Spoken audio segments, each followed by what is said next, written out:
This horoscope is designed not to just tell you what could happen in May, it's designed to take your birth chart placements and then take the astrological landscape of May and give you a highly personalized guide that you can root into your real life throughout the month. And this is because I provide a forecast based on all major personal placements in your birth chart, just so that you can understand your energy and the opportunities the month will present to you on a much more multifaceted and deep level. And so first, I will start with a general overview for my fellow astrology nerdos who want to know what this energy could mean on a more collective level and on a societal level. And then I will dive into your personal placements, which I do have timestamps for down in the description. And in case you're curious, it takes me over an hour to get those timestamps, but it's worth it. And so now let's get into the forecast in 3, 2, 1, go. All right, so this overview may not cover every single transit that is happening in the month of May, but in terms of outlining the themes for the month, I do want to go over what I deem as important. And so this list is what I think is really important for the month. But the second note I do want to make is that each transit will likely be felt for a few days or maybe even up to a week before or after they happen. But the dates mentioned in this overview are just technically when they go exact. And so keep that in mind as you go through the month of May. And so starting on the 1st, we have a full moon in Scorpio. We technically have two this month because one's at the very beginning, one's at the end. This is the first transit of the month. And this full moon is making a loose square to Pluto and Aquarius. And so the deepest parts of our emotional core could be in full focus starting at the beginning of the month. And emotions that have been buried could naturally come to the surface. But because the moon is making a loose square to Pluto and Aquarius, maybe power dynamics, whether through other people, maybe our own limitations, or even broader systemic factors, could be heavily illuminated. And this could happen through external triggers, bringing these feelings right to our doorstep, or simply through a sudden surfacing of our own internal landscape.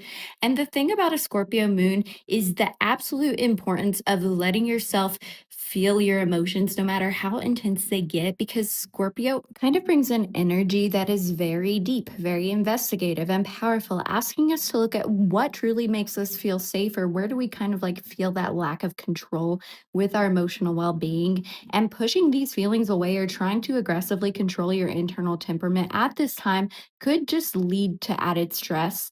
On a societal level, though, we could see the collective reacting emotionally to shifting power structures, or there could be news dealing with debts, maybe hidden info coming to the surface, or power dynamics in general being prevalent.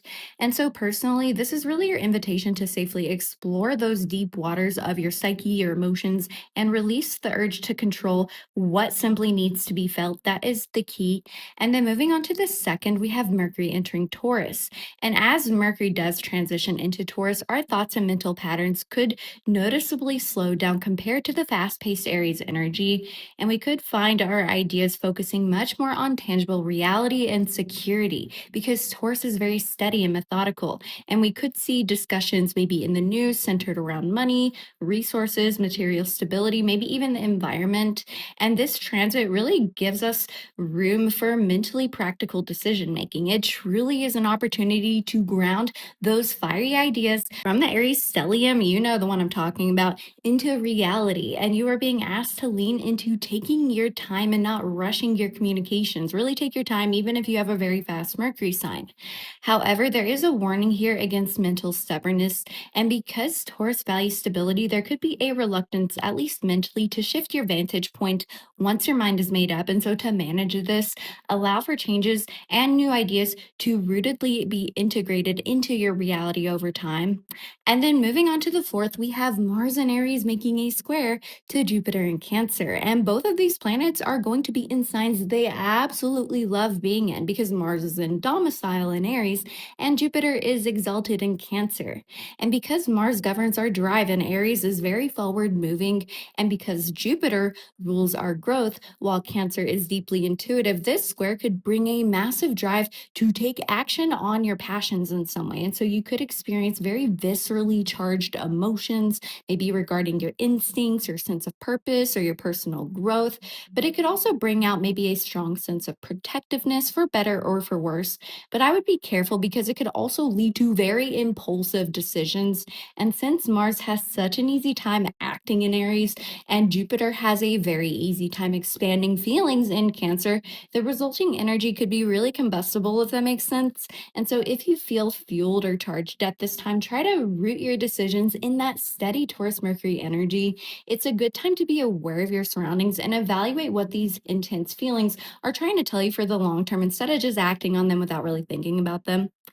And then going on to the 5th, we will be having Mercury in Taurus making a square to Pluto in Aquarius. And so there could be a challenge at this time, maybe plus or minus a few days, that could bring a mental or power related limitations in our life to the surface. And so you could have a strong mental desire, for example, to be rooted in reality or to remain steady, thanks to Mercury in Taurus.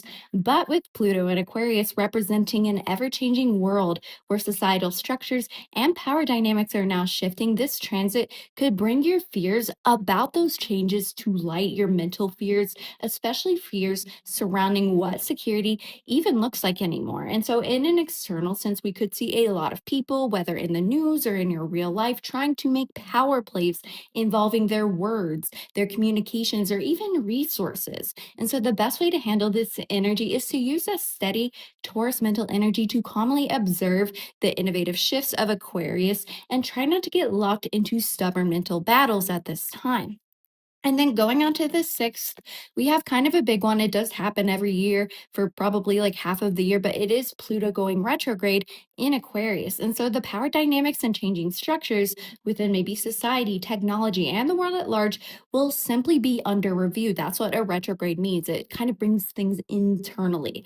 As Pluto stations retrograde, this will obviously peak. So Aquarius loves to walk to the beat of its own drum and to see things from a detached outside perspective or a societal perspective. So we could enter an evaluative period on worldly politics, maybe the trajectory of AI and technology, or societal structures in general. And the way this could show up could be very individual. You could experience all of these themes, but the main thing to focus on is the specific house that Aquarius falls in your birth chart, which will be touched on in your rising sign forecast. And so this retrograde could be a fantastic time to reflect on how the changing dynamics of the world are specifically affecting that area of life that Pluto is transiting for you personally. Really think about that area of life. It's a good time for an internal review, but also could be a good time to kind of work on your internal relationship with power in general. And then going to the 16th, which is kind of a leap in time. It's 10 days, I know, but I would like, take the first, third of the month and take all of the themes I recently discussed. That'll probably apply for the whole time. The 16th, though, we have the new moon in Taurus, and this new moon marks a powerful period for setting practical intentions, maybe building new foundations and focusing heavily on sustainability, groundedness, maybe sensory pleasures, and financial stability if relevant. And this energy could feel potent on both an individual level and a societal level, or it could just be a whisper, depending on where it's placed in your chart. Like if it's not heavily aspecting your chart, you could just feel it like a whisper. And because this is conjoining Mercury, our thoughts could align in some way with our need for security. Like our thoughts and our heart might be a little bit in sync at this time, or you might realize where that common point is. There could also maybe be some emotional difficulties if the push to move towards stable foundations kind of clashes with a sudden realization that old structures no longer work. We're human. We like things to be predictable. We don't like change as much as some of us like to pretend we like change, and that could be hard for some people. But this moon presents a wonderful opportunity to look within and define what stability truly looks like for you. And because there are aspects to Mercury and loosely to Uranus, there is a strong possibility of surprising breakthroughs and a need to break free from stagnant patterns that kind of is more easily channeled, if that makes sense. And if you want to look societally, there could be a focus or important news on money, maybe cryptocurrency, the world's resources in general, perhaps environmental themes could also be prevalent. So, regardless of what happens, you are called to listen to a combination of your heart and your head at this time. Listen to both. Really ground yourself to get an accurate picture of what this steady yet awakening energy could be trying to tell you. And I can't promise this new moon will be life changing like every astrologer does. All I can do is really tell you what opportunity the energy presents. And then going to the 17th, we have Mercury entering Gemini, and it briefly will be conjoining with Uranus in Gemini. So get ready for a very mentally busy period. And so Mercury is moving into its domicile in Gemini. It's a sign that's very clever, investigative, very curious. And so the flow of information could be very open and active. And there could be a lot of chatter within your head or maybe around you within the news, you name it. And with a brief conjunction to Uranus right as Mercury enters the sign, there is a strong possibility of having sudden ideas and rapid mental breakthroughs very early on. So, writing down any ideas you get, no matter how grand, how crazy, and reflecting back on those thoughts throughout the rest of the month could be a key to understanding which of your thoughts truly hold weight. Maybe you've been discarding like an idea that's really good, but maybe you didn't think it was that important. But the warning with this transit is going to be that there is such an abundance of information. There's two distinct risks that exist because of this. There's overthinking, but there's also misinformation. There's, Gemini's the twins, and one of those twins can have a shadow side, if that makes sense. So as long as you are consciously evaluating your thoughts and the news that you consume with those risks in mind, this could be a really good time to brainstorm and to learn new things that you can carry into the future. If there's something you want to learn, now's the time to start it if you haven't started it already. And then going to the 18th, Mars will be entering Taurus. And it is worth noting that Mars is traditionally in its detriment in Taurus. And so this energy could show up as maybe a reluctance to get moving since Taurus loves to root itself and take its time. I love Mars in Taurus, by the way, but it does have a hard time, getting moving if, the drive needs to be there. Or this energy could show up as kind of that bull in a china shop energy if you let yourself get overwhelmed. I know a lot of Mars and Taurus in my life. And when you set them over the edge, you don't want to be around them. That's all I'm going to say. They know how to pop off if they really want to. And so Mars really governs how we exert ourselves. And this transit offers a great opportunity to take on pursuits that actually require you to be rooted and patient. That is the strength of Mars in Taurus. Y'all are patient. And so leaning into patience consciously is going to be the trick at this time. Just be careful regarding maybe stagnation or when dealing with other people's, management of their own energy. If they somehow cannot maintain this patience, maybe other people could be off the walls, if that makes sense. Just watch out for that. Not to scare you, just, as a practical piece of advice. And so this need for deliberate action could especially peak as Mars approaches a 10th square to Pluto at the end of the month. Protect your energy levels by pacing yourself and just stay aware of your surroundings. As is my typical note, anytime Mars is going through a more intense period or through a tense aspect with another tough planet like Saturn or Pluto. And then going on to the 18th, we have Venus entering Cancer. And so our values, aesthetics, ideals, that's what Venus is, could heavily focus on safety, security, emotional intelligence. That's what Cancer is. And so it is a really good time to pour your heart into projects, people, or ideas that hold genuine emotional resonance, whatever emotional resonance looks like for you, because it is vastly different for everybody. It could look like maybe caring for a loved one or channeling your feelings into a passion project, whatever resonates with you. But the warning of this transit is that your ideals regarding safety and security could just be challenged because Venus in Cancer, it's very raw and vulnerable. So if your baseline does not feel secure, doesn't feel safe, it could be an emotionally intense time. And you could find yourself withdrawing or feeling defensive if you feel threatened, especially as Venus eventually approaches a square to Saturn and Neptune later in the month. I won't go deeply into this transit. That's just your warning with Venus and Cancer in general. And so focus on filling your own cup first. That's my advice, because you can only fill others' cups once your own is full. You probably know that. Just consciously remind yourself of that this month.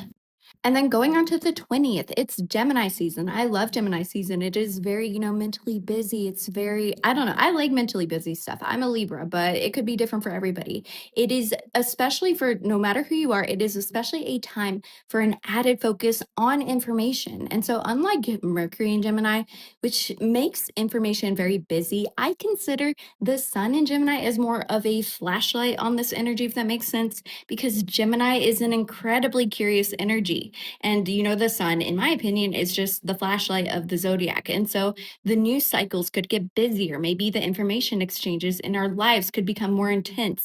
And time itself might start to feel like it is moving faster. Taurus season is a little bit slower. Gemini season, that's very fast. And so your vitality as well could literally increase when you are engaged in active learning as well.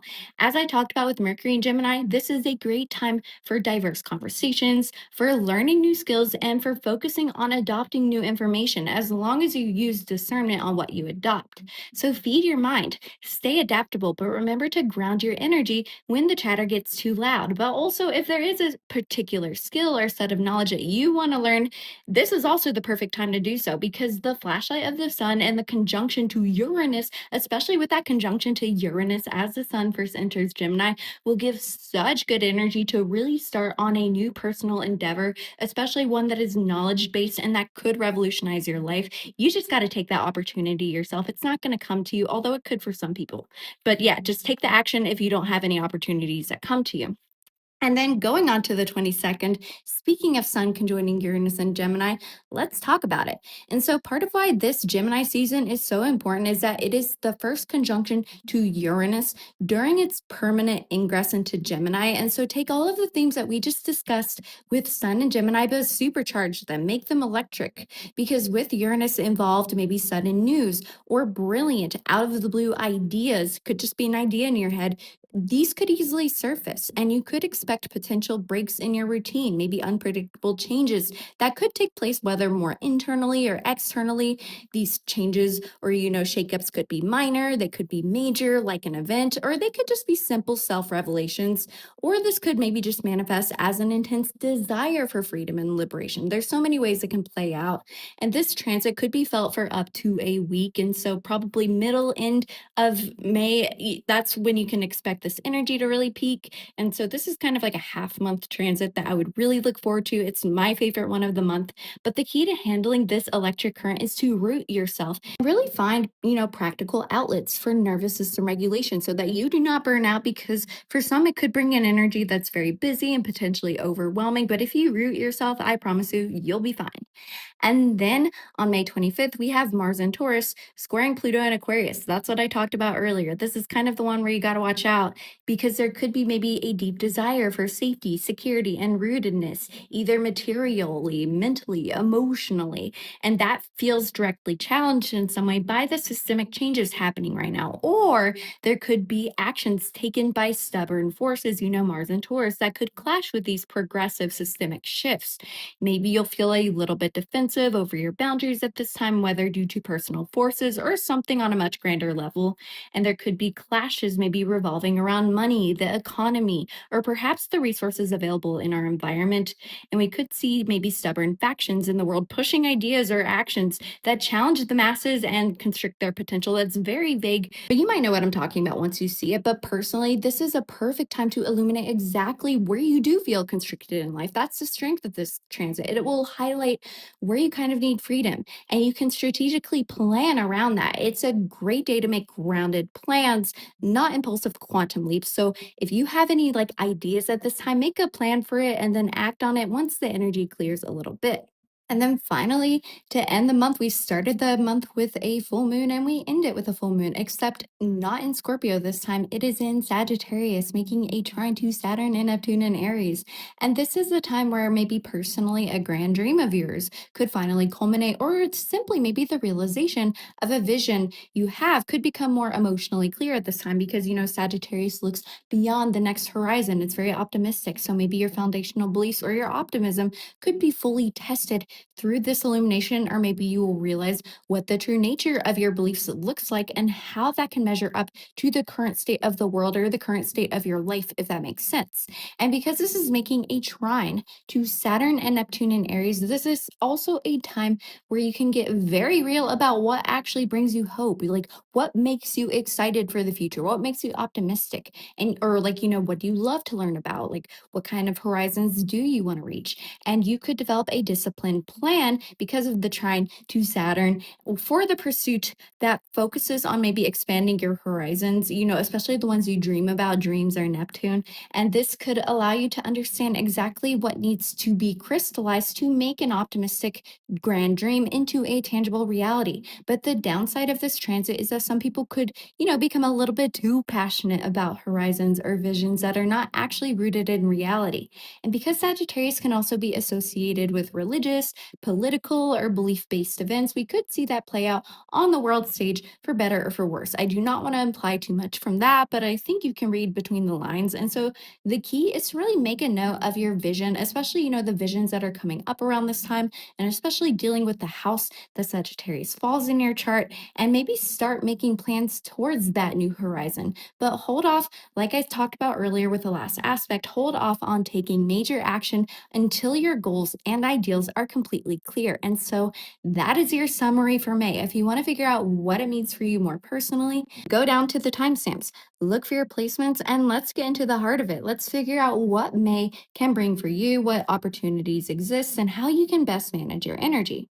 For my Aries risings, let's talk about exactly how May could feel for you within your actual day to day life. And we're going to try to move past the abstract astrology and get right down to what may happen in your body, what may happen to your mood, and what could happen just in your day to day life. And so, right out of the gate, the month starts with a very heavy, deeply investigative vibe. Think of it like finally sitting down to sort through a box of emotional paperwork that you've been avoiding. That is the energy of the Scorpio full moon on May 1st, lighting up your eighth house, which is the area of transformation, the deep parts of life, your shared resources. And so you could literally feel a physical tension in your gut regarding maybe debts, taxes, or the deep psychological trust in your closest bonds. But hang in there, because by the middle of the month, the vibe will completely shift. Because when the Taurus new moon hits on the 16th and your ruling planet of Mars moves into steady, methodical Taurus, your energy levels could drastically slow down and anchor into your second house. Things may pace out a little bit. And this house is all about your possessions, what you actually own, your self esteem, and your core values. And so you could go from feeling emotionally overwhelmed to feeling a very grounded, practical urge to build your bank account or to secure your self worth. And so at the same time as well, Venus is moving into Cancer, making your passions surrounding your fourth house of home, roots, and innermost self incredibly intuitive and empathetic. But just try to keep things interesting, because a wave of clever, fast paced Gemini energy from the Sun, Mercury, and Uranus is going to sweep into your third house of communication, your mindset, and your local environment this month as well. And so the overarching feeling of May is this: you are methodically and practically building maybe your tangible worth, your financial security, your personal values, while your mental patterns are buzzing with sudden, out of the blue ideas about maybe, how you communicate, or just your thoughts are very busy in general. And so, what could this look like for you just on a random day? Let's look at a few real world examples, keeping in mind that astrology shifts can happen out loud in the physical world, or they could be completely like inside your own head, they could be internal. And so early in the month, Mars in your first house of self will be making a square with Jupiter in your fourth house of home. And so externally, this could look like maybe having a sudden instinctual forward moving urge to rip up the carpet in your living room and to renovate or to move, or maybe you want your home to feel more expansive in some way and you could just feel this urge. But internally, maybe you're just sitting on the couch and suddenly feel a massive, undeniable realization about what home actually means to your identity without moving a single muscle. Maybe you're, rehashing some things from your childhood at this time. And then by the middle of the month, you've got a steady Taurus energy focusing on your second house with your money, with your resources, while those Gemini planets are lighting up your communication sector, lighting up your mind. And so in the real world, this could mean that you're just like, for example, sitting at your desk, methodically working on a budget, and suddenly you receive an unexpected email that completely changes, how you view your mindset, how you view your communications, or, how you just perceive things mentally in general. Internally, though, this could just look like maybe taking a quiet walk in your neighborhood and then having a sudden, brilliant, fast-paced mental breakthrough about a new skill that you want to learn, which makes you feel incredibly confident and secure in your own self-worth. And then And by the end of the month, the Sagittarius full moon will light up your ninth house of travel, expansion. So externally, maybe you're literally packing your bags for a long trip, or you're graduating from a program. I think a lot of people graduate in May. But internally, it could just be a quiet Tuesday. I don't know if it's actually on a Tuesday. It could be a quiet day in general where a long held belief that you've had about the world finally clicks into place and you feel a deep sense of emotional safety and optimism about the future just for some reason. And so let's talk about the specific warning and the incredible opportunity the month holds for you.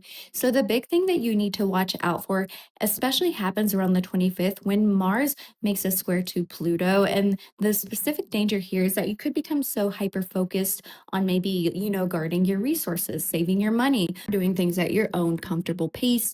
And then, maybe you end up alienating your friends or your dreams or your goals, or you kind of forget about those causes that really, fuel your fire, if that makes sense. And so, if a friend group, a dream, a societal cause is changing, the dynamic, or maybe a community project needs your flexibility, and you stubbornly refuse to compromise because it might cost you a little bit of extra money or, a little bit of extra time, you could, face a little bit of friction with that. But the same could, go the same way. Maybe you have a lot of dreams and you want to afford them, but you realize you can't, or maybe you don't think you're worthy of it.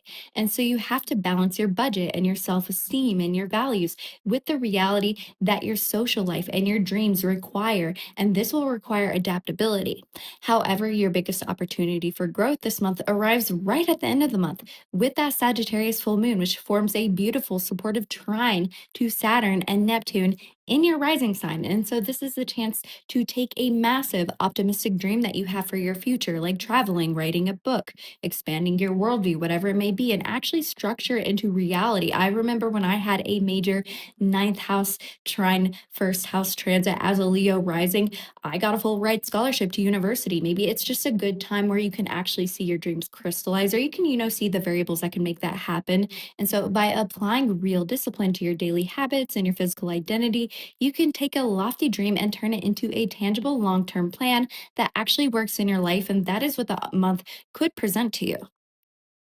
For my Taurus risings, which I know there's an odd amount of you that watch my videos, I don't know if it's because I have a Taurus midheaven. Honestly, probably. Maybe you see something in me that's like true to you. I don't know. The midheaven's interesting. Anyways, welcome to May, or we're about to enter May. And so it's going to be an exciting time. Let's get right into what this month is actually going to look like and feel like for you on a tangible level.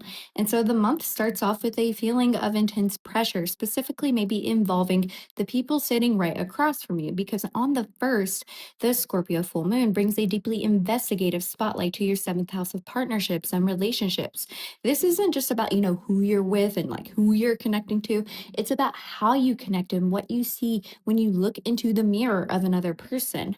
You could literally feel a knot in your stomach or a heavy weight in your chest, maybe regarding the deep buried emotions of how you relate to either a romantic partner, a best friend, a business associate, or just other people in general.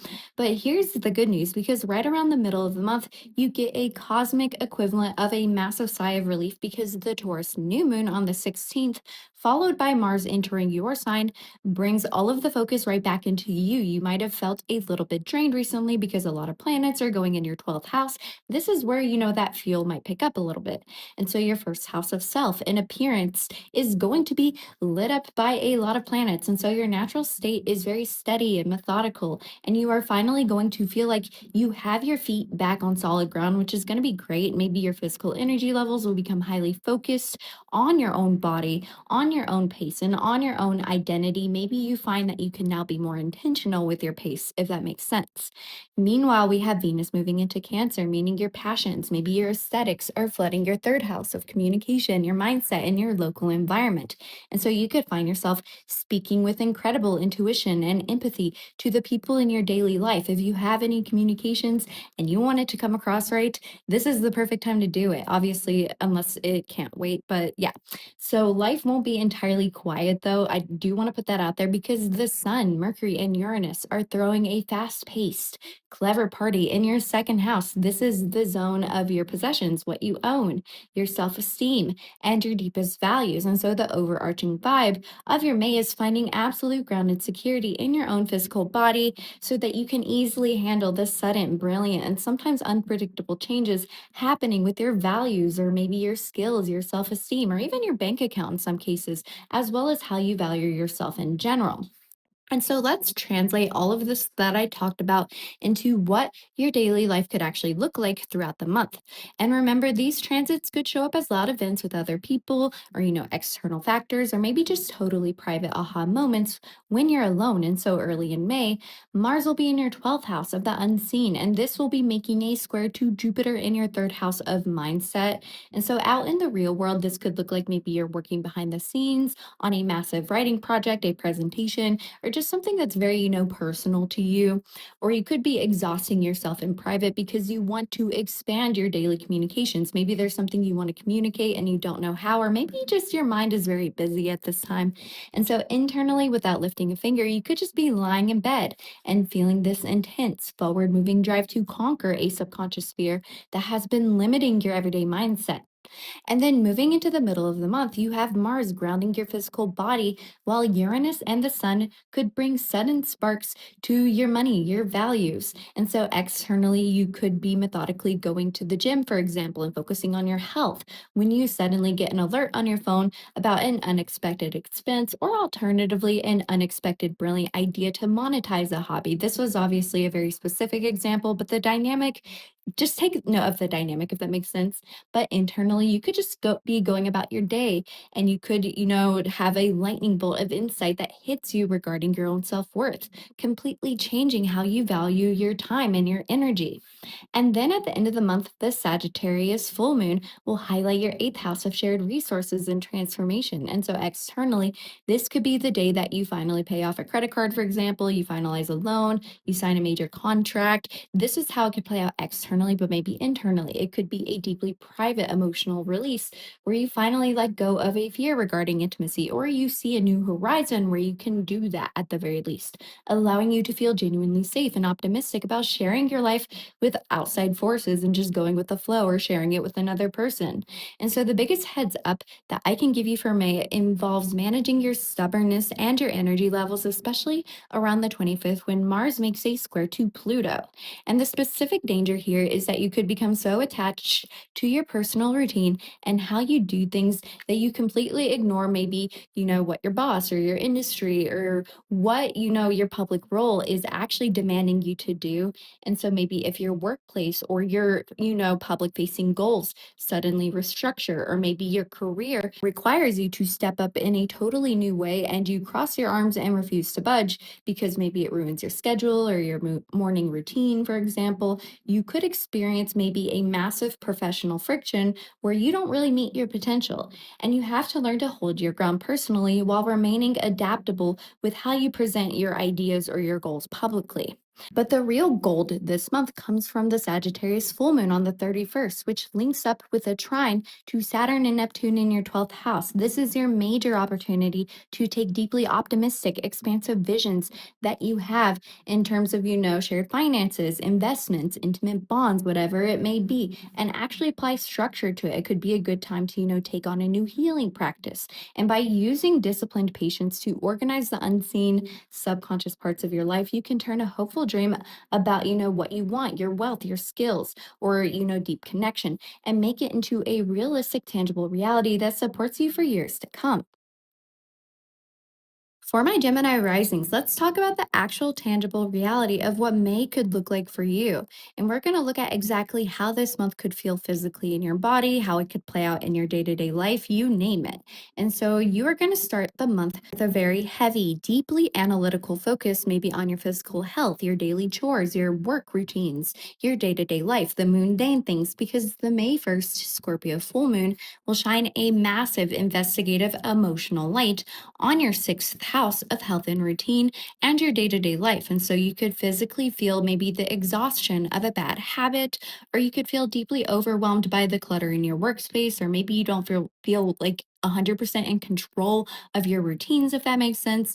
And maybe your inner emotional landscape could be demanding that you clear out the junk that no longer serves your routines, especially the emotional ones, in order to feel safe and rooted in your routines.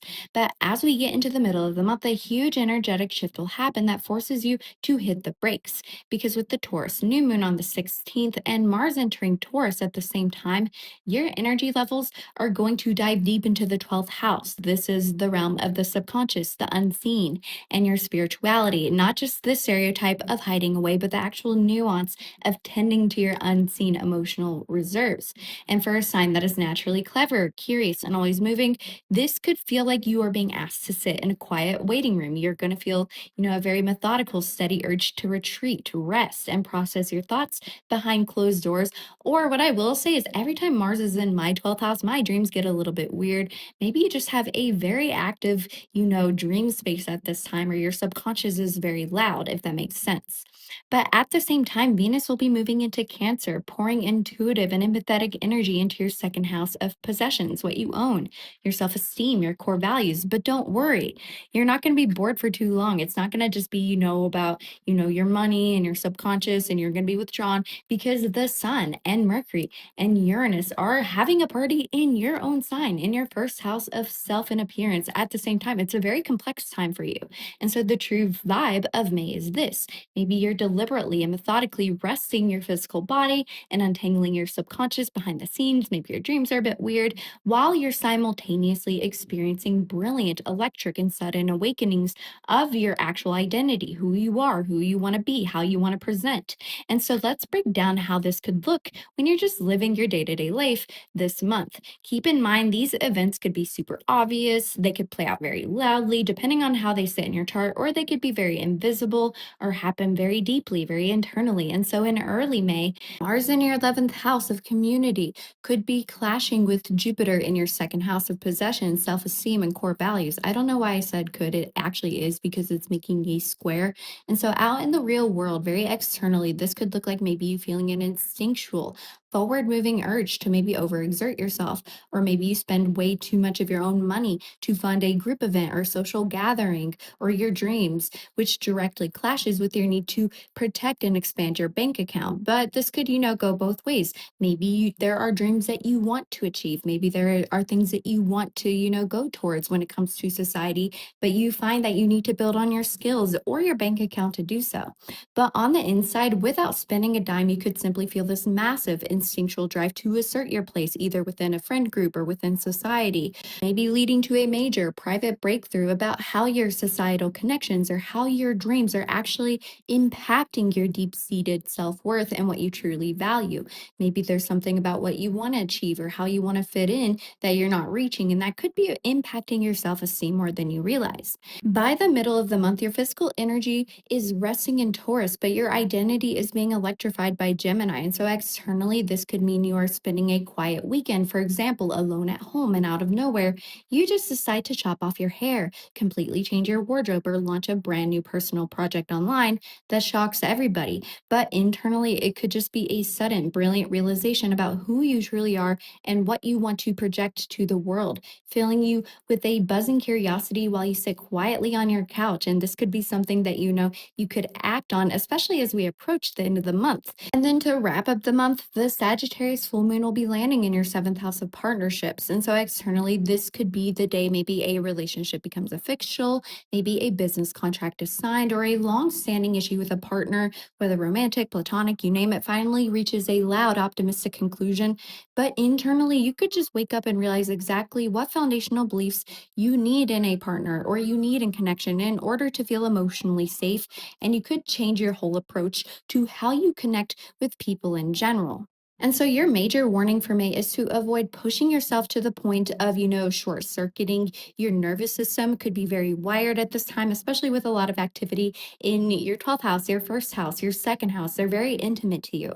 And so around May 25th, Mars in your 12th house of rest will be squaring off with Pluto in your ninth house of beliefs, travel. And so the specific danger here is that you could feel maybe exhausted and in desperate need of a rest or a timeout, but you're being pushed to keep up with massive worldly expectations in some way, like maybe a demanding travel schedule, a rigorous study program, or a major debate over your own beliefs. Or maybe there's just something about your worldview that makes you feel obligated to, navigate the world in some way. And this could be impacting your subconscious more than you realize. So if you stubbornly try to force yourself to keep showing up for these big picture demands when your body is screaming just to take a nap, you could burn out hard. And you have to respect your need for unseen rest, and you have to set boundaries, even if the world wants you to keep expanding. However, your biggest opportunity for growth is massive this month because the May 31st Sagittarius full moon will form a trine to Saturn and Neptune in your 11th house. And so this gives you an incredible chance to take an optimistic, expansive dream that you have for maybe, how you connect, or maybe with other people, or, maybe you just have a dream in general about, helping other people, and you can actually make it real in some way this month. And by applying serious, mature structures to your friendships, your long term societal goals, you can figure out exactly who truly supports you, and you can turn a hopeful vision of how you want to connect, or, what impact you want to make on the world. And you can make this into a tangible, structured reality. For my Cancer risings, let's talk about what May is actually going to look like for you on a practical, everyday level. Let's take the astrology and ground it into reality because it's not just about the stars, it's about your mood, your energy, your actual day to day life. And so the month kicks off with a very deep, passionate, and somewhat intense vibe. Thanks to the Scorpio full moon on the 1st, lighting up your fifth house of creativity, pleasure, self expression, romance, and children. So, physically, there could be a literal ache in your chest or a deep investigative desire to figure out what truly brings you authentic joy. Or you could find yourself navigating some heavy buried emotions regarding how you express yourself, maybe regarding your romantic life or just your inner child, if that makes sense. It's a very internal emotional pressure. But as we move into the middle of the month, the entire atmosphere will ground itself in a very real way because the Taurus new moon on the 16th, along with Mars moving into Taurus, shifts your physical exertion and your focus right into your 11th house. And so this is the sector of your community, your goals, your friends, your ultimate role in society, your dreams. And so your energy is going to slow down from that intense emotional space of Aries, you know what I'm talking about, into a very methodical, steady process of figuring out either maybe who your real friends are, or how you can build a network, or what you can do to, ground your dreams into tangible reality in some way. And so, to make things even sweeter, we have Venus entering your sign of Cancer. And this means that in some way, maybe your personal vibe, your aesthetics, your values are going to radiate pure, intuitive empathy. People could be very drawn to you at this time. Every time Venus is in your first house, this is very niche. If you're thinking about cutting your hair or, making a drastic physical change, do it when Venus is in your first house, trust me. And at the same time, with the Sun, Mercury, and Uranus lighting up Gemini in your 12th house of the subconscious, the unseen, and spirituality, this is going to be a very subconsciously mentally busy time for you at the same time that it's kind of, a very busy, very expressive time. And so your May is basically about slowing down and steadily building your place in society, in the real world, while your private, unseen mental landscape could experience sudden, brilliant breakthroughs behind closed doors. And so let's look at how this month could actually play out in your day to day life. And remember, astrology can happen as loud events in the physical world, or it could happen, very internally, like quiet realizations while you're washing the dishes. And so early in the month, Mars will be in your 10th house of career, reputation, your public role. And this is bumping heads with Jupiter still transiting your first house of self. And so, externally, on a bigger level, out in the real world, this could look like maybe you're working crazy hours, you're going after your goals, maybe you're just working a lot, or you're pushing for a promotion or a public milestone, you're pushing for a new job. And this could directly clash with maybe your body's massive need to expand and focus on your own personal identity. You could be burning yourself out with your, public role in some way or your goals. But internally, without doing any extra work work at all, you could feel this highly charged, instinctual drive to completely change your life's trajectory because you intuitively know that you are meant for bigger things than where you are now. This could be very internal. And then around the middle of the month, your social life, your dreams are going to be grounding itself while your 12th house is getting electrified by Gemini. And so externally, you could be out at a very chill, maybe networking event or a dinner with close friends. This is just an example of the dynamic, by the way. This could be, an online forum as well. It could be related to causes as well. But then maybe you get a text message or a piece of news that really requires that you step away and isolate and deal with a totally unexpected private matter. And internally, maybe you're just sitting in a quiet room full of your friends, or you're reflecting on your goals. You're feeling very secure, and suddenly you have an out of the blue genius epiphany about a psychological habit that you've had since childhood that's kind of blocking you from those dreams that you now want to go after. And then closing out the month, we have the Sagittarius full moon illuminating your sixth house of health and daily routines. So externally, this could be the day where you finally finish a grueling physical fitness program, or maybe a major project at work comes to a highly successful culmination in some way. But internally, you could just feel a deep emotional click regarding your physical body or your routines. Maybe in some way you're kind of figuring out, how to romanticize your life, how to make it not boring in some way. And this could actually make you feel very optimistic and safe because you don't want to live a boring life. You want to feel a life that kind of, embraces a sense of freedom, that embraces a sense of meaning in some way. You want to live a life that has purpose. No matter what that purpose is, it will be different for everybody. And so the biggest thing you need to watch out for this month is maybe becoming defensive or draining your social battery in some way, because around the 25th, Mars in your 11th house of friendships will be squaring Pluto in your 8th house of shared resources, transformation.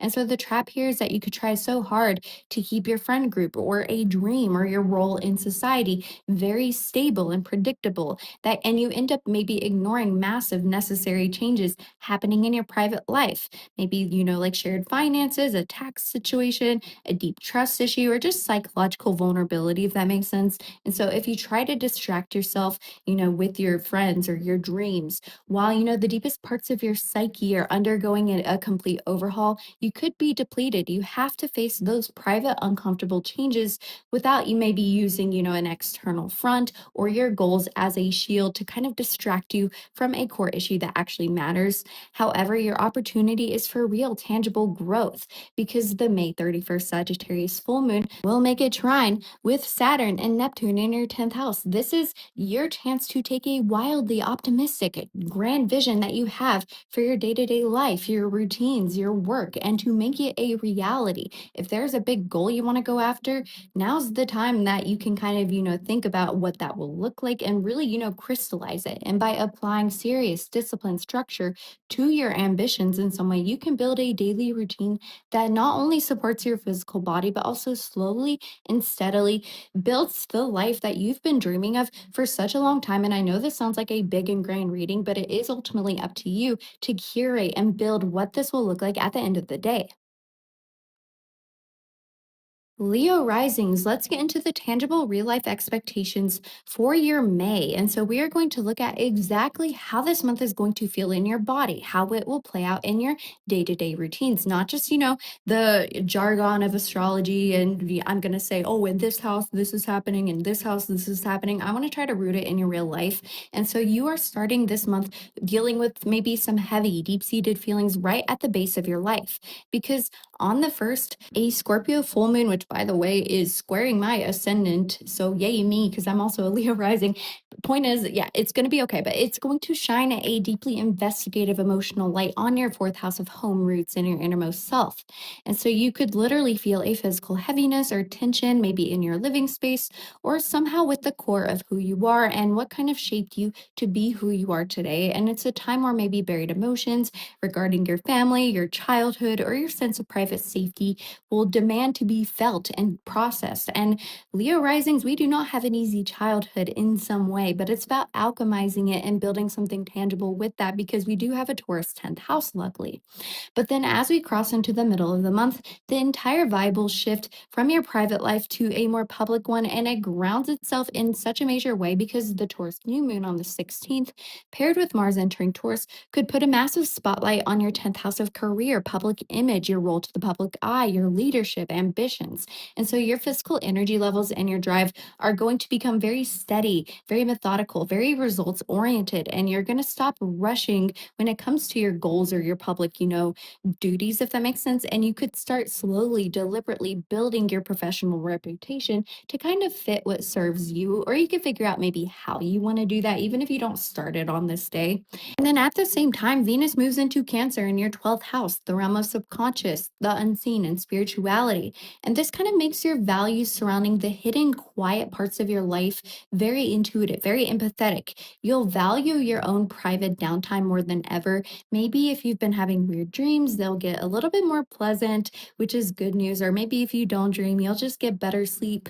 But while you are steadily building your public role as well, and while you're going through this subconscious, terrain, your social life will also be getting a jolt of electricity as the Sun, Mercury, and Uranus lights up Gemini in your 11th house of community, goals, your friends, your place in society. For me, I'm kind of hoping I go viral, although I'm waiting for Jupiter and Leo to do that just so I can make more of an impact on people with astrology.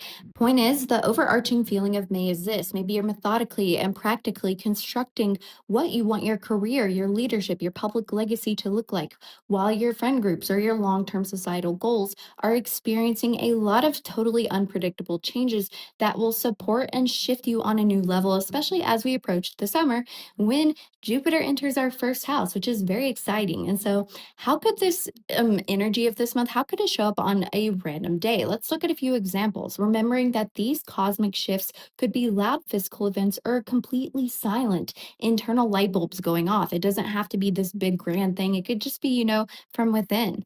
And so early May, Mars will be in your ninth house of travel, beliefs, and this is making a square with Jupiter in your 12th house of the unseen. And so externally, maybe you impulsively book a trip, or you loudly debate a philosophical belief, or maybe you experience something that really directly challenges your beliefs. And this could directly exhaust your body's need for deep spiritual retreat. Or maybe, for example, this is the time where something in your life kind of, forces you to unpack beliefs that are heavily impacting your subconscious way more than you realized. But internally, without ever leaving your house, maybe you just feel a massive forward moving drive to expand your worldview, causing a huge surge of intuitive growth within your subconscious mind that completely changes how you view your own spirituality.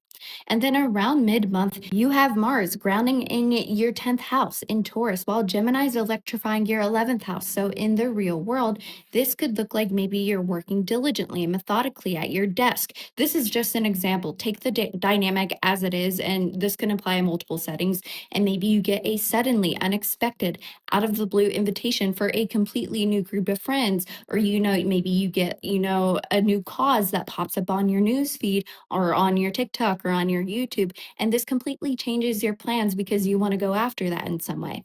But internally, maybe you feel focused entirely on a slow moving work project, and then you suddenly have a brilliant rapid fire mental breakthrough about how your specific talents can be used to help your community, filling you with intense curiosity. And then at the end of the month, the Sagittarius full moon will highlight your fifth house of creativity, romance, and pleasure. So externally, this could be the final successful opening night of a creative project, or a highly visible, joyful milestone in your daily life, or maybe you just have a creative breakthrough in some way, or you realize what creativity looks like for you, or you just get in touch with that childlike joy. But internally, you could just experience a deeply optimistic emotional realization about what joy looks like for you and what's the key to reaching to your inner child, giving you a crystal clear understanding of what makes your inner child feel safe, in addition to what makes it have fun. And so, the main warning you need to heed this month involves maybe professional stubbornness and power struggles, because around the 25th, Mars in your career sector will be making a square with Pluto in the 7th house of partnerships. Fun fact, this is going to be happening on my midheaven, so yay, we'll see how that goes. The specific danger, I'm kidding, by the way.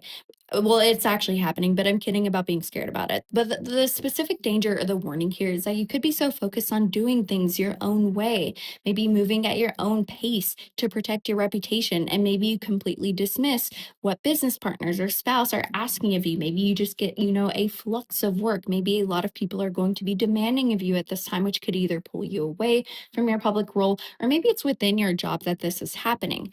Or maybe if a partner, for example, needs you to change how you you show up for them, or a business associate demands a new way of collaborating and you dig your heels in because it disrupts your comfort zone, you could face, this drama that makes things harder for you in the long run.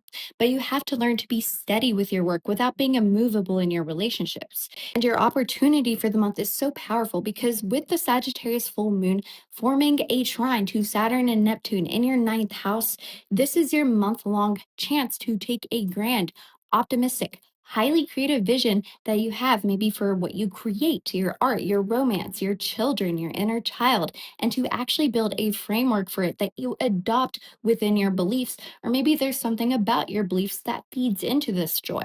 And so by applying disciplined pacing and structure to your long term learning or your travel plans or your beliefs, if you stay open minded when it comes to how you expand your horizons, you can turn a joyful, expansive dream into a tangible, realistic reality that will last you for years to come.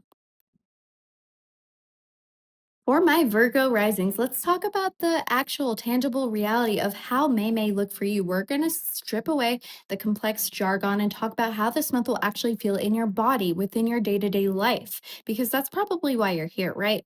So, right as the month begins, you could feel a very intense, almost buzzing energy within your immediate surroundings, within your mindset. And the May 1st Scorpio full moon will be putting a deeply investigative spotlight, an emotional one for that matter, in your third house of communication, your mindset, your local environment. You could literally feel a tension in your throat or a deep need to finally speak a buried truth, or maybe an intense focus on how your mental patterns make you feel safe, or maybe you just want to figure out how to get in control of your mind and your mindset, how to be powerful when you speak as well. It's all about processing the deep emotions tied to how you communicate and how you think. But as we move into the middle weeks of May, that intense mental buzzing could significantly slow down and anchor itself because with the Taurus new moon on the 16th and Mars moving into Taurus, your physical exertion and your drive are shifting into your ninth house of higher learning, expansion, travel. And so, for a sign that loves practical analysis, no matter where your Mercury is, even if you don't have, a lot of mentally, intense placements in your chart, you do think from an analytical lens as a Virgo rising. And so this transit is going to feel like a very methodical, steady urge to build a tangible philosophy or to slowly plan a major trip or to, plan how you want to expand your horizons. Maybe you want to plan how you teach. Maybe you're going after a learning opportunity. And at the same time, Venus is moving into Cancer, making your values regarding your 11th house of community and goals and friends and your place in society a highly intuitive and empathetic, current of energy.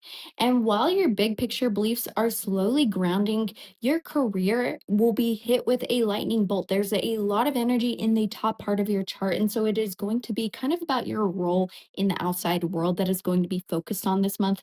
But with the Sun, Mercury, and Uranus gathering in Gemini in your 10th house of career and public image, this will be, highlighting your role to the public eye. This could be something, happening to you, or it could be a realization of what you want to do.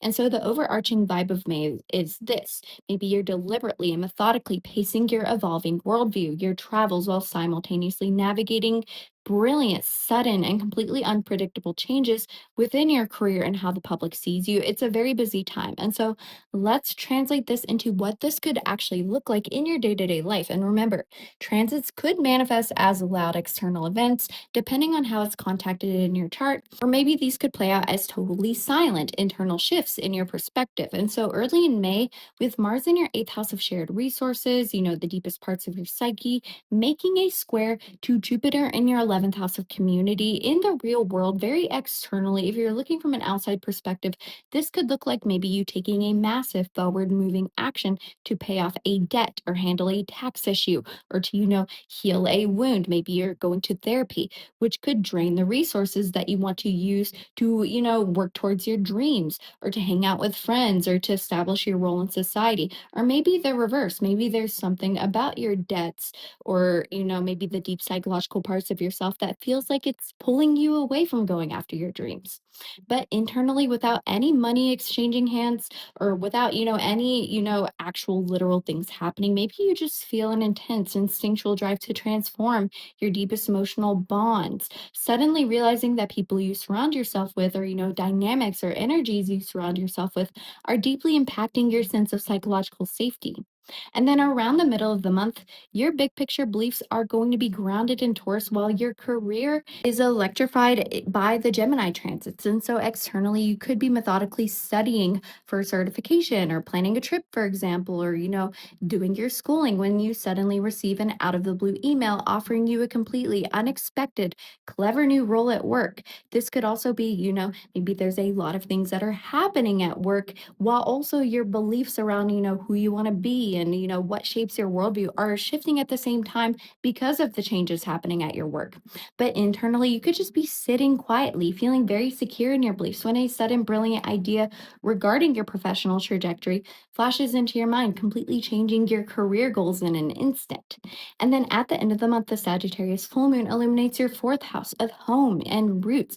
Great way to end the month, by the way, because you need something to root that very external energy.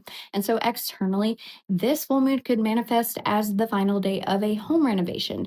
Maybe you're finally feeling at home in some way. Maybe you're moving into a new house, or maybe there's a major optimistic culmination regarding a family dynamic in some way. But internally, you could just have a quiet morning where you finally realize exactly what foundational beliefs you need to fully feel safe and at peace within your innermost self. It's like an aha moment, and you feel more optimistic because you can root yourself in those new beliefs. And so, the biggest heads up I can give you for May is to watch out for extreme mental rigidity that impacts your physical body, because around the 25th, Mars in your ninth house of beliefs will be making a square to Pluto in your sixth house of daily routines and health. And so, the danger here is that you could be so obsessed with the big picture plan, like a strict set of beliefs, maybe an educational goal, or that you think there's like one way of doing something, that you completely ignore the warning signs of your body or your daily work environment. And this could, make you feel very burnt out. And if your body is telling you that it needs to rest, or your workplace is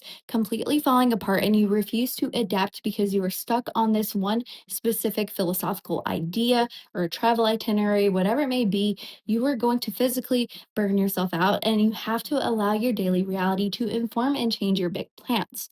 However, your opportunity for long term growth is beautiful this month, because the May 31st Sagittarius full moon will be making a trine with Saturn and Neptune in your eighth house of deep, transformation, shared resources, alchemy, whatever you want to associate with the eighth house, or however it resonates with you personally. And this gives you the perfect chance to take a wildly optimistic vision you have for your home life, you have for your, who you want to be at your base or how you want to achieve safety. And you can actually pay for it. You can actually alchemize it. You can actually, really get your resources and your energy in line. And you can actually start to kind of, in quotations, pay for these changes. And by applying mature, disciplined structures to your shared finances, to your energy, to your debts, or to your deepest psychological bonds, you can start to build a tangible, realistic foundation that ensures your home and your innermost self and your connection with yourself is a true safe haven that can last you and carry you for the long haul, and that can help you really achieve what it is that you set your mind to. For my Libra risings, let's get into what May is actually going to look and feel like for you in the real world. We're going to be focusing on your daily schedule, maybe your mood, and the tangible things you can expect grounded in reality. And so the month will start off with a very heavy investigative focus right on your wallet or your skills and your self worth, because there is a Scorpio full moon on the first. And this is kind of putting a spotlight, an emotional one for that matter, in your second house of possessions, what you own in your self esteem and your core values. And so you could literally feel a physical weight in your chest when you look at your bank account, or you could find yourself dealing with deep buried emotions regarding whether or not you feel truly valued and safe in your physical reality. It is an intense start, but there's plenty of opportunities to get rooted as we get into the month. And there's really a chance to, really alchemize any fears you have around your self worth. And as we hit the middle of the month, the energy will shift dramatically and ground itself in a very serious way.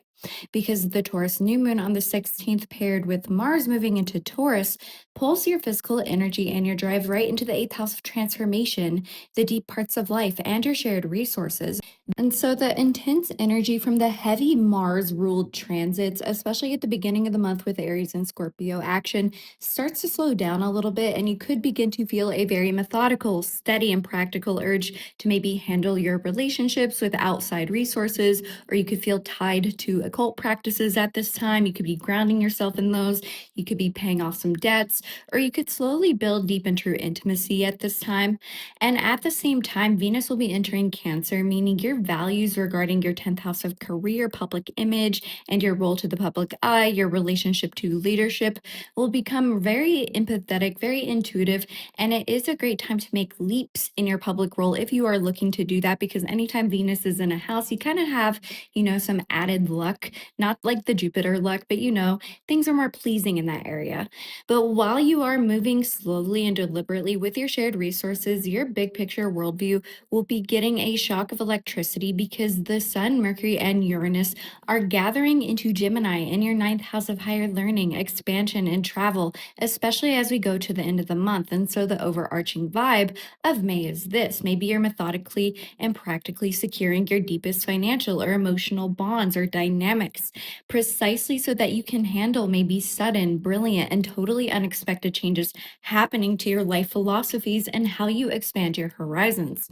And let's look at how this dynamic, especially for the month, including other transits as well, could play out throughout the month. And keep in mind, these cosmic events could be loud and obvious to everybody, or they could happen completely quietly inside your own mind. And keep in mind, these are just examples of how the dynamics could show up. So just make a note of the dynamic itself and know that it could play out differently for you. And so early in May, with Mars in your seventh house of partnership, making a square to Jupiter in your 10th house of career and public role, out in the real world, for example, this could look like maybe you feeling an instinctual forward moving drive to sign a major contract or assert a boundary with a business partner or another person. But it could directly clash with your massive desire to expand your public image or to take on a promotion or a new, career path. And conversely, perhaps maybe other people in your life and their demands are kind of pulling you away from what you want to achieve. Internally, without making any outward moves, you could simply feel a highly charged drive swelling within your relationships as you intuitively realize that your career goals or your public ambitions are deeply impacting your sense of harmony with others. Around the middle of the month as well, you will have Mars grounding in your eighth house in Taurus, while Gemini will be electrifying your ninth house. And so externally, you could be sitting down with a partner, methodically working out a budget or a debt repayment plan, or maybe you're just simply in touch with your psychological roots or focusing on the depths of life, even without another person being involved, when you suddenly and unexpectedly kind of get an opportunity to either travel abroad or take a class that changes your worldview, or maybe you just received news that kind of, expands your horizons in some way, or maybe you're just learning about new things at the same time. But internally, you could just be quietly processing a deep emotional fear when you suddenly have a rapid, out of the blue mental breakthrough about the universe that makes you so curious and alive. And then wrapping up the month, the Sagittarius full moon will hit your third house of communication and your immediate environment. And so externally, this could be a day that you finally hit publish on a major writing project, or maybe a local community event reaches a highly optimistic, successful conclusion, or maybe you experience just a romanticized, immediate environmental event that kind of inspires your horizons in some way.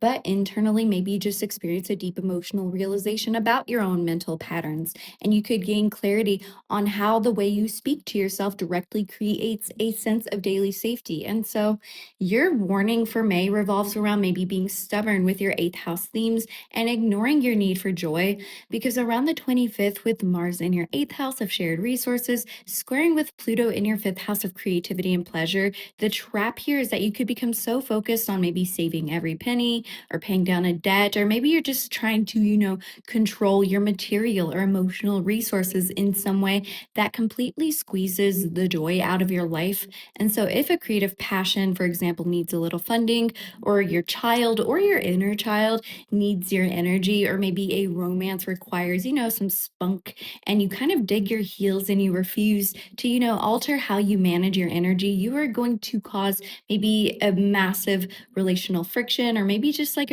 a friction within yourself. And so you have to learn to pace your resources without completely denying yourself and others the ability to have fun. And this could weirdly be a good time to gamble. This is not advice. Like, don't sue me if you gamble and lose your money. So do so at your discretion and do so in very, very small amounts just to see what happens. It won't be the same for everybody, but depending on your chart, it could be a good time. But the opportunity for growth this month is phenomenal because the May 31st Sagittarius full moon will form a highly supportive trine to Saturn and Neptune in your seventh house. And so this is your chance to take a massive optimistic vision you have for your daily mindset or a writing project or just an idea you have in your mind in general and actually bring it to life with somebody else. Or, maybe this is a good time to brainstorm. And by applying mature discipline structure to your one-on-one relationships and who you connect to and applying proper boundaries, you can share your ideas with other people, or you can really expand how you connect to people in general this month as well, turning maybe a hopeful dream or an idea into a tangible reality that really sets the stage to open so many more doors for you. Scorpio risings, welcome to May. Let's talk about the actual physical reality of what this month is going to bring to your front door. And we're going to skip over the overly poetic astrology and get right into how this could feel in your body, in your daily life. And so the month will start off with the spotlight, the emotional one, entirely on you. And it could feel very heavy but deeply resonant because the May 1st full moon is in your own sign of Scorpio, lighting up your first house of self and appearance. And so you could literally feel an undeniable internal pressure, like a physical weight asking you to shed an old skin, maybe deeply buried emotions regarding your personal safety, your boundaries, or your identity are coming right up to the surface for better or for worse. It is intense, but similar to a snake. It is a great time to shed the old skin that you don't like anymore. You just got to be willing to do it and do not push the emotions away. But as we move into the middle of the month, this intense personal focus will shift completely and ground itself in the people around you and how you relate to other people. And so, with the Taurus new moon on the 16th and your traditional ruler of Mars also moving into Taurus around a similar time, your physical exertion and your drive or the action of your chart are going to anchor into your seventh house of partnerships, relationships. So, this is kind of about how you connect and what you see in the mirror of another person. And this intense internal energy will kind of slow down into a very methodical, practical urge to build tangible, realistic security, maybe with a romantic partner, a business associate, or to just ground how you connect in general. And you are going to want to take things one steady step at a time in this area of life. Concurrently, though, we will also have Venus entering Cancer, making your values regarding your ninth house of higher learning, expansion, and travel very intuitive, very empathetic. And so, while your relationships are moving at a more slow and steady pace, maybe the deeper parts of your life are going to get a shock to the system because the Sun, Mercury, and Uranus are lighting up Gemini in your eighth house of transformation, shared resources. And this could be perhaps asking you to truly evaluate and revolutionize how you give your energy away. And so the overarching feeling of May is this: maybe you're deliberately and methodically stabilizing how you connect to other people, what your role is within that, while simultaneously navigating maybe brilliant, sudden, and unpredictable changes regarding either joint bank accounts, debts, or unseen psychological fears. And so let's translate all of this into what this could look like in your real life. And so remember, these transits could show up as loud physical events kind of in the world, or maybe quiet internal shifts of awareness. And keep in mind, these are just examples of how the dynamics could play out. So just make a note of the dynamic itself and know that it could play out differently for you. And so early in May, Mars is in your sixth house of daily routines, and this is clashing with Jupiter in your ninth house of expansion. And so out in the real world, just for example, maybe you feel a forward moving urge to overhaul your diet or your daily work schedule or to get your life together in some way, which could clash with a massive opportunity that you feel to travel or expand your horizons in some way, whether more formally or informally, but internally, without changing your schedule at all. You could just simply feel a viscerally charged drive swelling within your day to day mindset, kind of realizing that your broader worldview is demanding that you find more meaning in your daily life.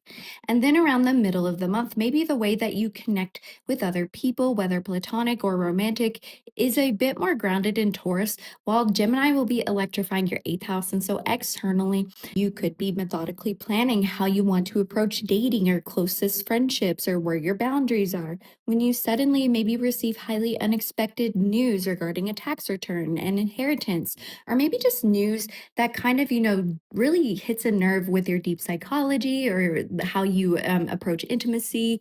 And internally, maybe you just feel incredibly secure in how you approach to relating to others when a sudden, brilliant flashlight illuminates a deeply buried psychological fear, giving you an out of the blue mental breakthrough about your own capacity for intimacy and relating to others that you keep entirely to yourself. And you got to kind of sort through that. And then closing out the month, the Sagittarius full moon will be illuminating your second house of possession, self esteem. And so externally, this could be a day where you finally make a major optimistic purchase, or you see a significant culmination regarding your income or a specific skill that you're building. But internally, you could just experience maybe a deeply expansive emotional sense of clarity regarding your own self worth, realizing exactly what values and possessions actually make you feel safe and secure, and maybe you derive hope for your future through that. And so the biggest thing you need to watch out for this month is maybe relational stubbornness clashing with your private life or your need for, safety and security, because around the 25th, Mars in your seventh house of partnership will be squaring with Pluto in your fourth house of home, family, roots, innermost self. And so the specific danger here is that you could try so hard to maintain the peace and maintain a perfectly stable, unchanging approach to maybe your dating life or your closest friendships that you end up ignoring massive, necessary drama maybe happening within your innermost self or your sense of safety, maybe within your family dynamics, your home, or maybe you just find that you're compromising your own feeling of, inner security for other people. And if your living situation or your innermost self, for example, demands a massive overhaul, or maybe a family member needs you to step up and you refuse to deal with it because you don't want to rock the boat, you could experience maybe some energetic burnout, and you have to be willing to disrupt your interpersonal comfort zone to handle those deep issues within yourself and to protect your foundation. However, your opportunity for real tangible growth is huge this month because the May 31st Sagittarius full moon will connect beautifully with Saturn and Neptune in your sixth house of health and daily routines.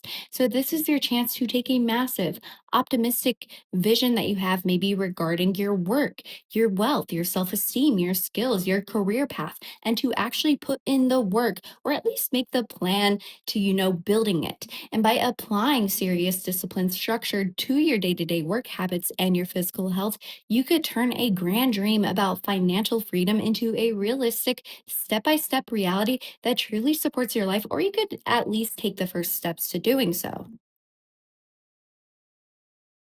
Sagittarius risings, let's get into the tangible reality of your May and examine how this month could feel maybe in your body and how it's going to change your schedule and your daily life. How these astrological transits essentially are going to play out in reality. And so the month begins with a quiet internal atmosphere because the Scorpio full moon on the first puts an investigative spotlight on your subconscious, the unseen, your relationship to spirituality. And so physically, you could just feel very tired at this time, experiencing a lot of heaviness in your limbs or a pressing need to pull back from the loud, demanding physical world in some way. And so you are going to crave kind of retreating into a quiet room, maybe to process buried emotions regarding your inner safety or your hidden fears. And so it's a time for necessary mental clearing. And then as we move towards the middle of the month, this unseen energy will shift and ground itself directly into your physical waking reality. Because with the new moon and Mars moving into Taurus, your physical exertion and your focus will shift directly into your health, your routine, your day to day life, your habits, your work. And so, for a sign that naturally loves freedom and expansion, this could feel like a deliberate urge to organize your life from the ground up. You will want to slowly build sustainable daily habits, maybe prepare your meals with intention, and tackle your immediate to do list with a sense of grounded satisfaction. Or maybe you're just forced to do so in some way, like maybe your body don't feel right, and so you kind of try to get your stuff together, if that makes sense. And concurrently, your values regarding the deeper parts of life, transformation, and shared resources will become a lot more intuitive intuitive and empathetic with Venus entering Cancer. However, while your daily routines are kind of moving at a manageable pace, your one on one relationships are about to get electrified. And so, a gathering of planets, Sun, Uranus, Mercury, in Gemini are going to be highlighting your partnerships and exactly how you connect with the mirror of another person.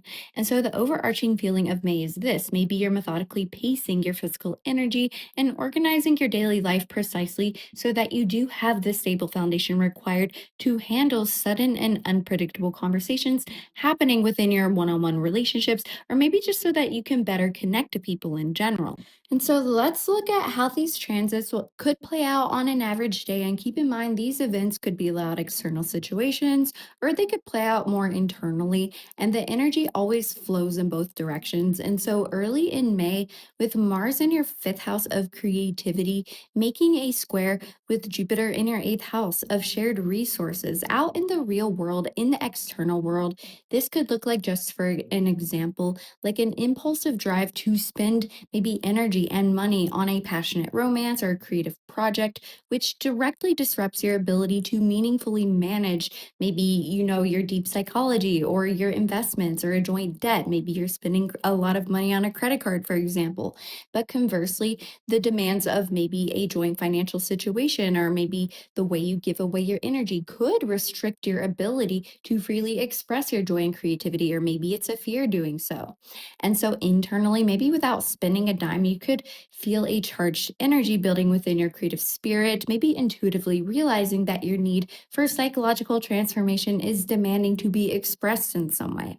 But flipping it to the other direction, maybe a sudden psychological transformation regarding your hidden depths could change the medium or style of an artistic project that maybe you are pursuing. And then around the middle of the month, you have Mars grounding in your daily routines, steadily in the sign of Taurus, while Gemini will be making your relationships or your partnership dynamics more unpredictable. And so, externally, for example, you could be methodically working through emails or organizing your desk when you receive an out of the blue text, maybe from a business partner or a romantic interest that changes the trajectory of your day with a new idea. But conversely, maybe another person's communication style could force you to methodically reorganize your daily schedule just to accommodate their needs. So, internally, just for an example, you could be doing a daily task like doing the dishes. Maybe you're feeling secure in your routine when you suddenly have a mental breakthrough about how you need to communicate your boundaries to other people. Reversing the direction, though, maybe a burst of curiosity about your partner or another person could make you realize you need to ground your daily health habits so that you have the full stamina to engage with other people properly. And then at the end of the month, the Sagittarius full moon will light up your first house of self, highlighting your appearance, your vitality. This is probably the peak of the month for you. And so externally, this could be the day where you achieve a personal goal that maybe changes how you perceive yourself or how others perceive you.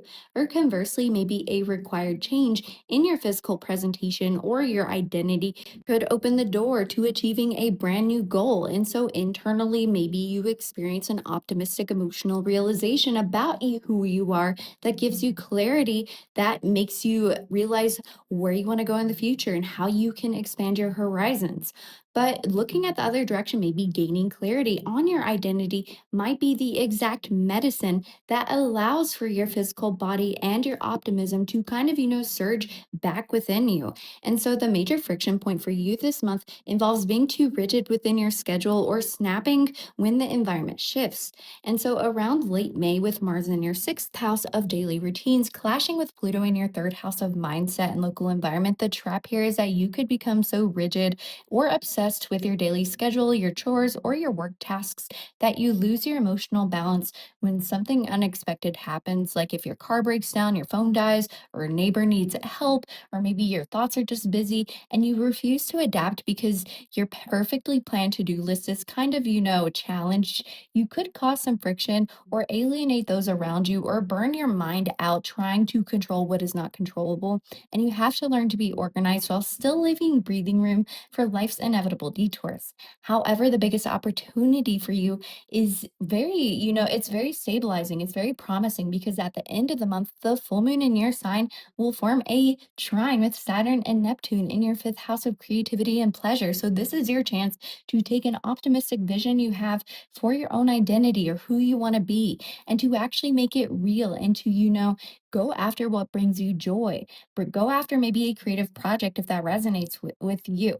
And so, by applying mature discipline structure to your creative hobbies, your art, and how you seek pleasure, you could turn a hopeful dream about who you want to become into a tangible framework that really supports your authentic self for years to come. Capricorn risings, let's talk about what May is actually going to feel like for you on a practical everyday level. And so, this is about how the astrology could root into your real life. And so, the month starts off with an intense focus on your social life or your larger networks, your goals in society, because the May 1st Scorpio full moon is shining an investigative spotlight on your 11th house of community, your goals, your friends, and your ultimate role in society. It's also like the network as well, and maybe social media could be involved as well. And so you could literally feel a physical tension in your chest, maybe regarding a friend group or a cause, or you could experience a heavy need to process buried emotions about where you actually belong within the collective or the trajectory of the collective in general. And it could feel like navigating a complex, demanding web of social obligations to figure out what connections actually make you feel secure. And then as we move into the middle of the month, the entire atmosphere shifts and grounds itself in a very personal, joyful way because there will be a new moon in Taurus and Mars will also move into Taurus, pulling your physical exertion, your drive, and your bodily focus right into your fifth house of creativity, pleasure, self expression, romance, children. It's what you create. It's also your relationship to your inner child. And so your energy is going to purposefully slow down from that intense social networking or, worrying about the outside world into maybe a methodical process of figuring out what brings you authentic joy. You're going to get to the root of your joy.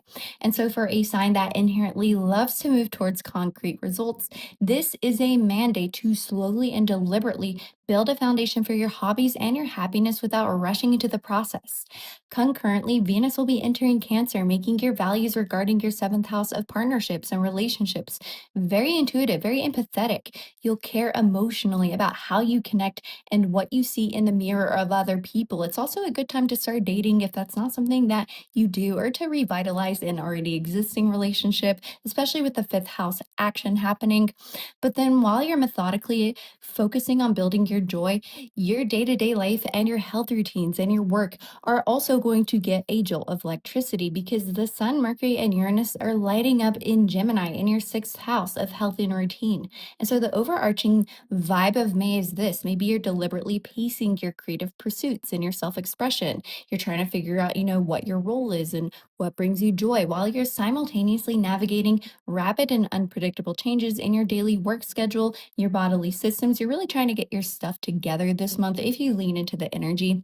And so let's translate what this could look like throughout the month, keeping in mind that these dynamics could play out either internally or externally, and the cause and effect is a two-way street. And keep in mind, though, that these are just examples of the dynamics that could play out to help you visualize them. And this could differ depending on the rest of your chart, but they are things to keep in mind. And so early in May, with Mars in your fourth house of home and making a square to Jupiter in your seventh house, out in the real world, for example, this could look like maybe a forward moving drive to physically renovate your living room or to assert your boundaries with your family, which could clash with maybe a partner's or another person's need for interpersonal growth and harmony. Maybe you're challenging somebody else within your family or within your relationships.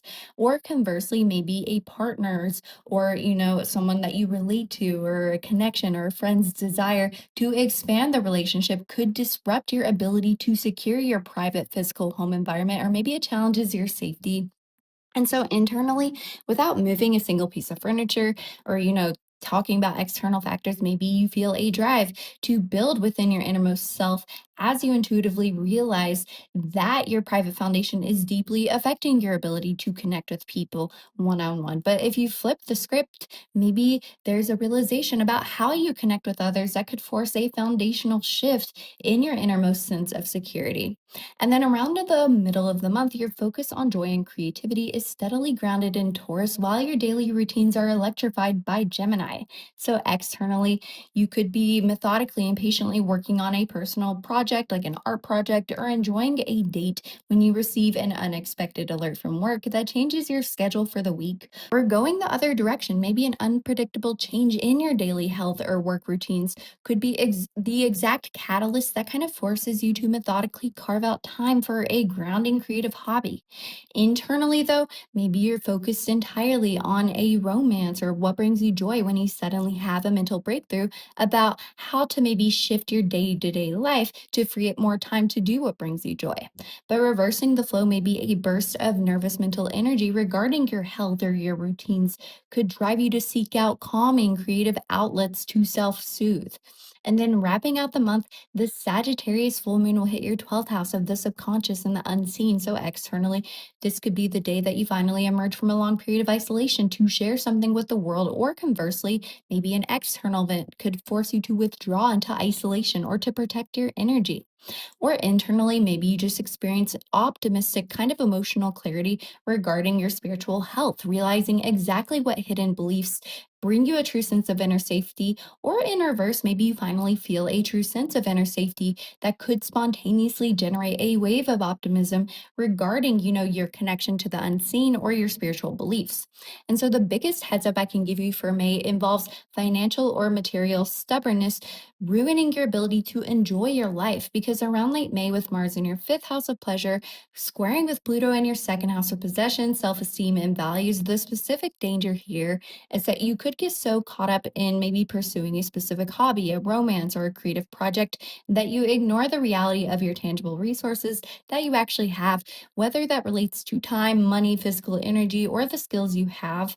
And if your material situation is tightening up and you angrily kind of refuse to adjust how you allocate your resources for your passion projects or for your sense of fun because you don't want to slow down the fun, you could see a misallocation of your resources backfiring, kind of leaving you feeling depleted and stressed. And you have to learn to pace your joy so that it aligns with what you can materially handle right now.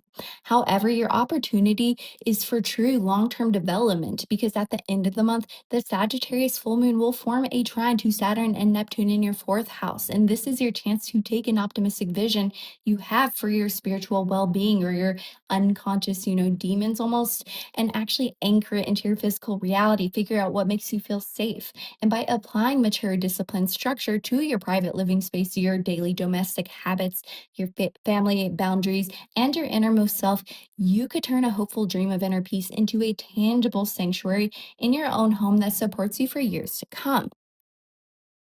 Aquarius Risings, let's get into the tangible real life expectations for your May. We are looking at exactly how this month could physically feel in your body and how it could alter your day to day reality. And so the month will start off with a public, visible, and pressurized full moon in Scorpio, shining a light on your 10th house of career, public image, and your specific role to the public eye, your relationship with leadership. And so you could literally feel the physical tension of standing on a stage, dealing with unspoken expectations from a boss, or you could be processing buried emotions about your professional trajectory and whether your career makes you feel secure.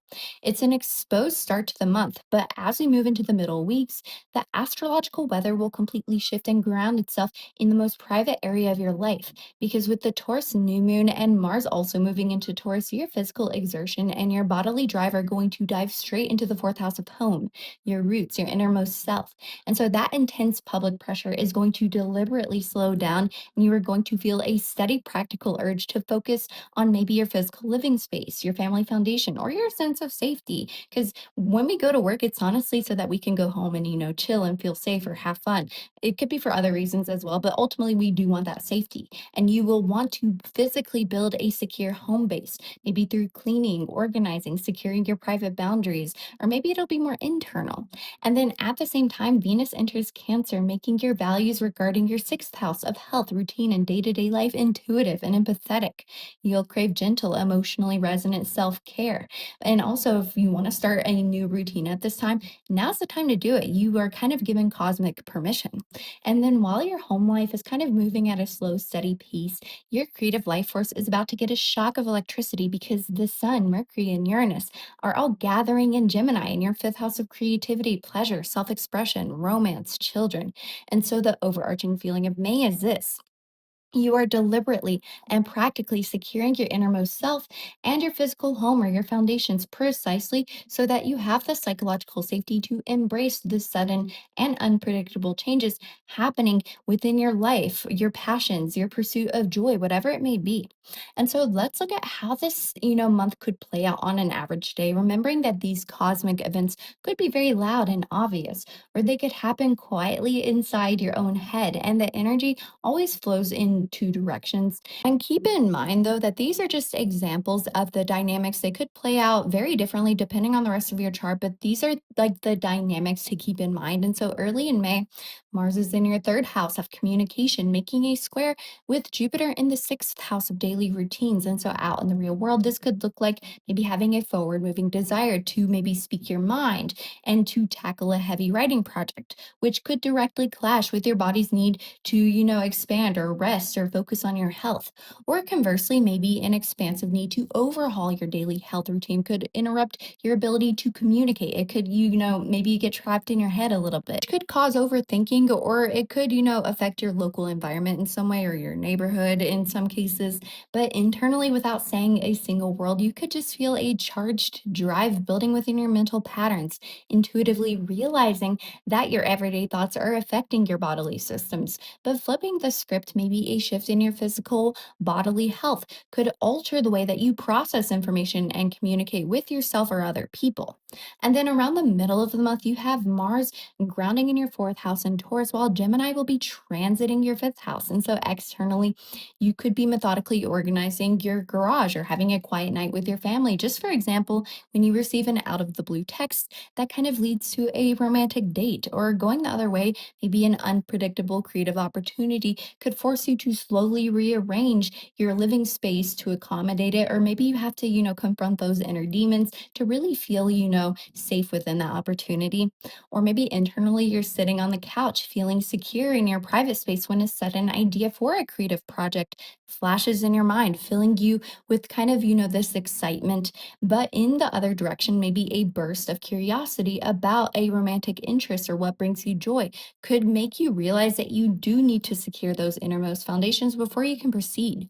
And then closing out the month, the Sagittarius full moon will be illuminating your 11th house of community, friends, goals, your roles in society. And so externally, this could be the day that a group project reaches a successful end, maybe shifting your role in society, or conversely, a shift in your societal goals could force you to change your friend group. Or maybe this is just more internally. Maybe you realize an optimistic emotional realization about your role in the collective, or, maybe you have a goal that you now want to reach, or you gain clarity on what kinds of networks will support your long term vision, and you can find excitement within that. But in the reverse, maybe you're finally finding a network that supports your long term vision, or maybe you find a cause you resonate with, which could spark an optimistic realization about who you are. And so your major warning for May revolves around maybe being stubborn with your safety or at home, or resisting your own necessary personal growth. Around late May, Mars will be in your 4th house of home, and this is going to make a square with Pluto in your 1st house of self, appearance, and identity. And so the specific trap here is that you could try so hard to stay comfortable, hidden, or unbothered in your own physical home or within yourself or your roots that you hold yourself back from personal evolution. And so if your physical body, your identity, or your goals are demanding that you step out of your front door and change how you present yourself to the world, but you refuse to leave the couch because you want peace, quiet, and control, you could experience a little bit of friction and stagnation. Obviously, take your time, but just be conscious of this so that you can build that courage. And you have to allow your secure home or your inner safety to be a launch pad for your personal growth, not a bunker that you hide inside. However, your opportunity is for real tangible growth, because at the end of the month, with the Sagittarius full moon forming a trine to Saturn and Neptune in your 3rd house of communication and mindset, mindset, this is really a chance to take an optimistic vision that you have for your societal role, or maybe social media or your friendships, and to actually build a practical network for it. And by applying mature structure to your daily mindset, your thoughts, and how you communicate, maybe start writing, you can turn a dream about your community into a tangible reality that supports you for the future.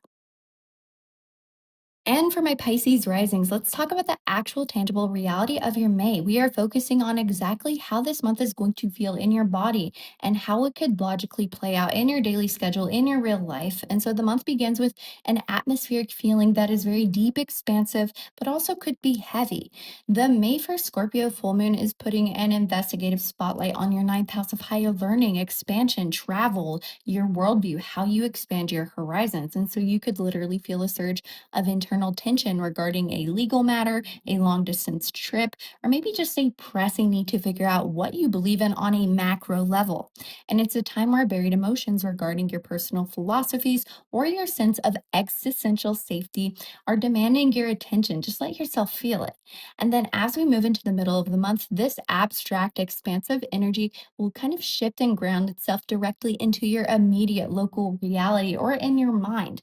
Because with the Taurus new moon and Mars also moving into Taurus, your physical exertion and your, focus will shift directly into your third house of communication, mindset, and immediate local environment. And so the big abstract philosophical questions that you have could slow down a bit and they could be replaced by a methodical and practical urge to organize your daily thoughts, learn a new skill, or to deal with the logistics of your neighborhood or just your mindset, or to learn to communicate better. You could be writing more.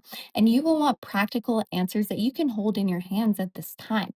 Concurrently, as well with Venus entering Cancer, making your values regarding your fifth house of creativity, pleasure, and self expression very intuitive, very empathetic. You will want your art and your joy to feel very resonant. It is a good time to have a creative project. Anytime Venus is in a house, good things happen, honestly, in my experience. And I have a Venus in Scorpio, which is not a good placement to have Venus. And even I experience good things with Venus. But okay, I don't want to talk about myself. Anyway, while your daily mindset is moving at a methodical pace, your home life or your innermost safety could feel a little bit electrified because the Sun, Mercury, and Uranus are going to gather in Gemini in your fourth house of home roots and your innermost self. And so the overarching feeling of May is this: maybe you're deliberately pacing your daily communication and organizing your logical mindset precisely so that you can maintain your balance during sudden and unpredictable changes happening within your innermost self, your family space, your private family dynamics, you name it. There's going to be a lot of internal and external changes. It's about how you manage them. And so let's translate this into what this could look like for you this month, remembering that these shifts could happen internally or externally, and the energetic current could flow both ways. And keep in mind that these are just examples of the dynamics. They could play out entirely differently depending on the rest of your chart, but they are things to keep in mind. And so early in May, Mars in your second house of possessions and self esteem is clashing, making a square with Jupiter in your fifth house of creativity and pleasure. And so, out in the real world, this could look like maybe having a drive to make a purchase or to alter your finances or to adopt a new skill, which could clash with an intuitive, expansive push to maybe fund a romantic endeavor, a passion project. Maybe you feel like your fun is kind of being constricted by, trying to alter how you manage your resources. But conversely, maybe an expansive romantic relationship or a creative project could drain or disrupt your ability to secure your possessions or your resources or your self worth, or it could just eat up your time and you kind of feel at odds with that. Internally, though, without spending a single dollar, you could just feel an energy building up within your sense of self esteem, really realizing that your need for authentic joy is demanding an internal growth spurt regarding, who you are, what you have to bring to the table. But flipping the internal dynamic, maybe an internal expansion of your capacity for joy could suddenly alter what you value and how you view your own self worth and your skills. And then around the middle of the month, you have Mars grounding in your third house, while Gemini will be transiting your fourth. And so externally, you could be methodically, just for example, taking a walk in your neighborhood or reading a book or taking in a lot of information. When you receive surprising news regarding your living situation or a family member, that kind of requires you adapt. But going the other way may be an unpredictable change in your physical living space or your foundations could force you to methodically relearn how to navigate your local environment or your daily commute or your mindset. And then internally, maybe you're focused on a steady logical thought process when a sudden idea regarding your innermost foundation kind of flashes into your mind, completely changing how you view your private safety. But if you reverse the flow, maybe a shock to your innermost sense of security could drive you to seek out a methodical, grounded mindset to calm your nervous system. And then wrapping up the month, we have a Sagittarius full moon hitting your 10th house of career, public image. It's an exciting time. So, externally, maybe this is a day where a professional project reaches a culmination, or conversely, maybe there's a required shift in your public image that could dictate the success of a milestone that you're trying to reach.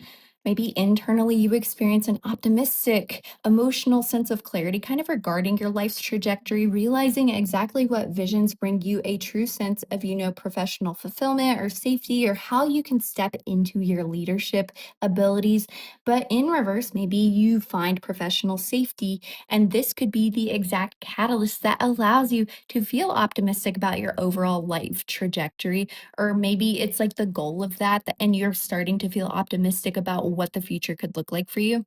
And so the biggest heads up I can give you for May involves mental stubbornness clashing with subconscious needs, because around late May, with Mars in your third house squaring with Pluto in your 12th house, the specific danger here is that you could become so focused on maybe winning an argument, or trying to sort through a logical train of thought in your mind, or maybe you're trying to cross off a to-do list, and you act purely on cold logic, that you kind of ignore what your soul or your body or your subconscious is screaming at you.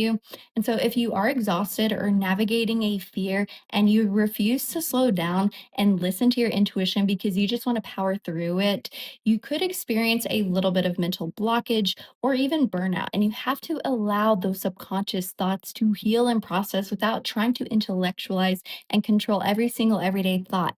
However, your opportunity for real tangible growth this month is so powerful, because at the end of the month, with the Sagittarius full moon forming a trine with Saturn and Neptune in your second house, this is your chance to take an optimistic vision you have for your career, your public legacy, your trajectory, and actually figure out how to fund it, or what skills you need to, pursue to do that. And by applying mature discipline structure to how maybe you manage your money or your material resources or your self-esteem or your skills or even your time. Honestly, the second house deals with time. That's what I've learned as well. You can ensure that your expansive professional dreams are kind of backed by a financial and emotional foundation that truly supports the future. And this is the month where you can really take that step one towards the future that you're dreaming of. It's just up to you to take that action. Aries Suns, your instinctual or forward moving nature, kicks off the month feeling the depth of the May 1st full moon in Scorpio, which loosely squares with Pluto in Aquarius. And this brings a beautiful opportunity to pause your usual rapid action and allow your core energy to simply feel what surfaces, really illuminating internal power dynamics without needing to instantly solve them. And then by the May 16th new moon in Taurus, conjoining Mercury and sextiling with Jupiter in Cancer, your sense of self is invited to set practical, sustainable intentions. You could find a surprising breakthrough in how you ground your life force, thanks to a loose conjunction to Uranus. And then as we enter Gemini season on the 20th, your identity will get a boost of rapid, very conversationally geared momentum. It kind of quickens the pace of your mind. It really engages your mind, and it makes your environment a little bit more busy. And just days later, with the sun conjoining Uranus and Gemini transit, this informational energy will become much more electric, and you could feel an intense desire to break free from rigid routines. And so the key is to regulate your nervous system so that your bold action remains conscious. And then finally, the May 31st full moon in Sagittarius, which does trine with Saturn and Neptune in Aries, will align beautifully with your natural fire, really asking your core vitality to get real about your grandest dreams. And it reminds you to crystallize your visions into a realistic plan before leaping forward into action. Taurus suns, your steady and grounded nature could feel a deep gravitational pull as the month begins with the May 1st full moon in Scorpio, loosely squaring with Pluto and Aquarius. And with the sun in your sign shining a light on this Scorpio moon, your core energy is invited to let deeply buried emotions surface, recognizing that true stability includes embracing your emotional depths rather than attempting to control them. And then a deeply personal reset arrives with the May 16th new moon in Taurus perfectly conjoining with Mercury and sextiling Jupiter in Cancer. And this is a powerful moment for the zodiac's flashlight to really illuminate your own identity, offering you a beautiful opportunity to build new, authentic foundations for your life force, for your confidence, while a loose conjunction to Uranus hints at maybe sudden, liberating breakthroughs when it comes to breaking stagnant patterns in your life. And then as the sun enters Gemini on the 20th, your sense of self will transition towards absorbing new information and engaging in maybe faster paced exchanges. And this will peak on the 22nd when the sun conjoins with Uranus, really bringing sudden news or self revelations that could disrupt your methodical routines. And you might find that adapting to these unpredictable shifts actually brings a refreshing sense of freedom. And finally, the month closes with a May 31st full moon in Sagittarius, which does trine with Saturn and Neptune in Aries, which really asks your practical spirit to map out a clear, structured plan for your future hopes and dreams, ensuring that your steady momentum is really guided by a crystal clear vision. Gemini suns, your clever and investigative spirit begins May navigating the deep waters of the May 1st full moon in Scorpio, which loosely squares with Pluto in Aquarius. And this transit is an invitation to pull your curious mind inward, allowing the deepest parts of your emotional core to surface. And you can really acknowledge power dynamics without overanalyzing them at this time. That is the key. And by the May 16th new moon in Taurus, conjoining Mercury and sextiling Jupiter in Cancer, your core energy could experience a quiet push towards sensory stability. And with a loose conjunction to Uranus and Gemini, you could experience a surprising internal breakthrough regarding what truly grounds you. And your vitality and your confidence will receive a massive, brilliant boost when the sun enters Gemini on May 20th. So, stepping right into your sign and illuminating your natural domain of fast paced information, learning, maybe conversations, you will feel very, rejuvenated at this time. And this electric energy will be completely supercharged on the 22nd as the sun conjoins with Uranus and Gemini, which really sends a bolt of lightning to your sense of self that can spark sudden ideas, unpredictable changes, and an intense desire for personal liberation. Just remember to actively regulate your nervous system so that your mind doesn't short circuit. And the month will wrap up around the 31st with the full moon in Sagittarius, trining with Saturn and Neptune in Aries, illuminating your opposing sign and really asking your identity to synthesize all of your ideas into a grounded, optimistic dream or a big picture view, really ensuring that your visions are rooted in reality before taking your next leap. And this is really the key to making the most out of this month. Cancer suns, your intuitive and empathetic nature is deeply supported by the cosmic weather as May opens up with the May 1st full moon in Scorpio, which loosely squares with Pluto in Aquarius. This is such a deep invitation to lean into your emotional core, your intuition, really allowing your confidence and your life force to safely process any buried feelings or power dynamics without feeling the need to push them away. But then grounding will arrive for you with the May 16th new moon in Taurus, which conjoins with Mercury and forms a sextile to Jupiter, which is currently in your sign of Cancer. And this could bring a restorative calm to your sense of self, presenting a beautiful opportunity to build sustainable foundations, while a loose conjunction to Uranus gently encourages you to break free from any protective shells that may have become stagnant. And then as the sun enters Gemini on the 20th, your core energy could feel a shift in pace. It could pull your focus towards maybe rapid information exchanges. So you could be very mentally busy at this time.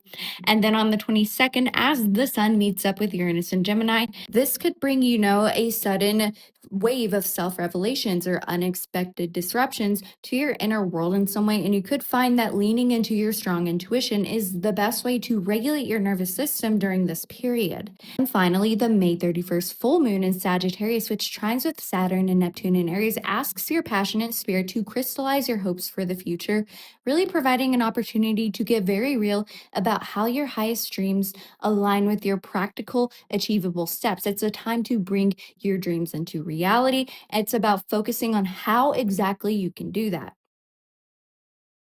Leo suns, your expressive or light radiating nature, or at least authentic nature, is invited into a space of emotional depth with the May 1st full moon in Scorpio loosely squaring with Pluto in Aquarius. And so your core energy could encounter buried feelings or systemic power dynamics, which could provide a beautiful opportunity to shine your zodiac's flashlight kind of into the shadows of who you are, maybe the shadow side of your confidence, and allowing yourself to simply feel without needing to really, put on a face. And by the May 16th new moon in Taurus, conjoining with Mercury and sextiling Jupiter in Cancer, your focus will shift towards building practical stability. And you could experience a surprising breakthrough in how you do define security, helped along by a loose conjunction to Uranus that encourages you to break free from rigid and authentic foundations. And your vitality will quicken and become highly social when your ruling luminary of the sun enters Gemini on the 20th, which will bring an influx of fast paced information, conversations. Your mind could be busy, and a desire to learn new skills. And this energy will reach an electric peak on the 22nd as the sun meets up with a party with Uranus and Gemini, potentially sparking sudden insights or an intense desire for liberation within your daily routines. And you could find it deeply empowering to let your creative self rebel a little bit. So, as long as you find healthy outlets for your nervous energy, you could really discover a new sense of freedom at this time. And finally, the month really concludes beautifully for your fire sign spirit with the May 31st full moon in Sagittarius making a trine to Saturn and Neptune in Aries, which is an illuminating moment that asks your sense of self to map out concrete plans for your most optimistic creative dreams, really ensuring that your visions are actually rooted in reality before you take the stage.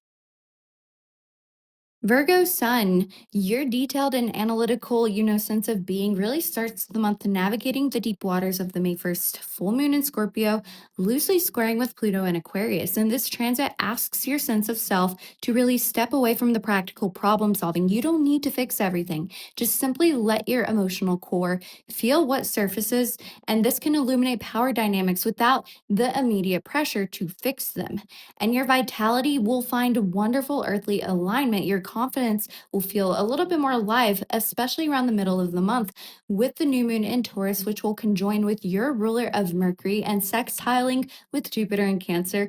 This is a beautiful opportunity to really build sustainable, sensory rich foundations. It's a time to really ground yourself, figure out, what brings you pleasure or safety, while a loose conjunction to Uranus could spark sudden, brilliant breakthroughs that really frees your identity, maybe stagnant or overly critical patterns. And the pace of your world will significantly quicken when the sun enters Gemini on the 20th, which shifts your life force towards maybe rapid information exchange, learning, busy communications. There's a lot of information coming. But expect the unexpected on the 22nd or around it as the sun meets up with Uranus and Gemini, which could bring a supercharged electric energy that could disrupt your carefully planned routines, maybe with sudden news or self revelations. And you might find that embracing this desire for liberation rather than organizing it will bring much more growth. And then as the month wraps up with the May 31st full moon in Sagittarius making a trine to Saturn and Neptune in Aries, your thoughtful nature is called to culminate a grand dream. It's really inviting you to get very real about your future horizons and to map out exactly how your optimistic visions can practically materialize in the real world. Libra suns, your naturally balanced and fair minded identity is really drawn into deeper currents early this month with the May 1st full moon in Scorpio, which loosely squares with Pluto in Aquarius. And you could find that your core energy is asked to confront buried emotions or subtle power dynamics, but it offers an invitation to embrace emotional intensity rather than immediately smoothing it over for the sake of harmony.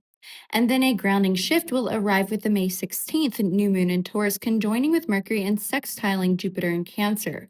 And this lunation presents a beautiful opportunity for your life force to focus on personal sustainability and sensory pleasures, while a loose conjunction to Uranus could introduce a surprising, liberating breakthrough regarding what truly brings you stability. But the atmosphere will lighten and speed up for you when the sun enters Gemini on the 20th, which heavily stimulates your intellect, sparking busy conversations and feeding your sense of self with fresh information that could really expand your horizons. But this mental stimulation turns electric on the 22nd as the sun conjoins with Uranus and Gemini, potentially delivering sudden ideas, unpredictable changes, or an intense urge to break free from inauthentic structures. And so, regulating your nervous system will help you to channel this nervous energy into brilliant self revelations.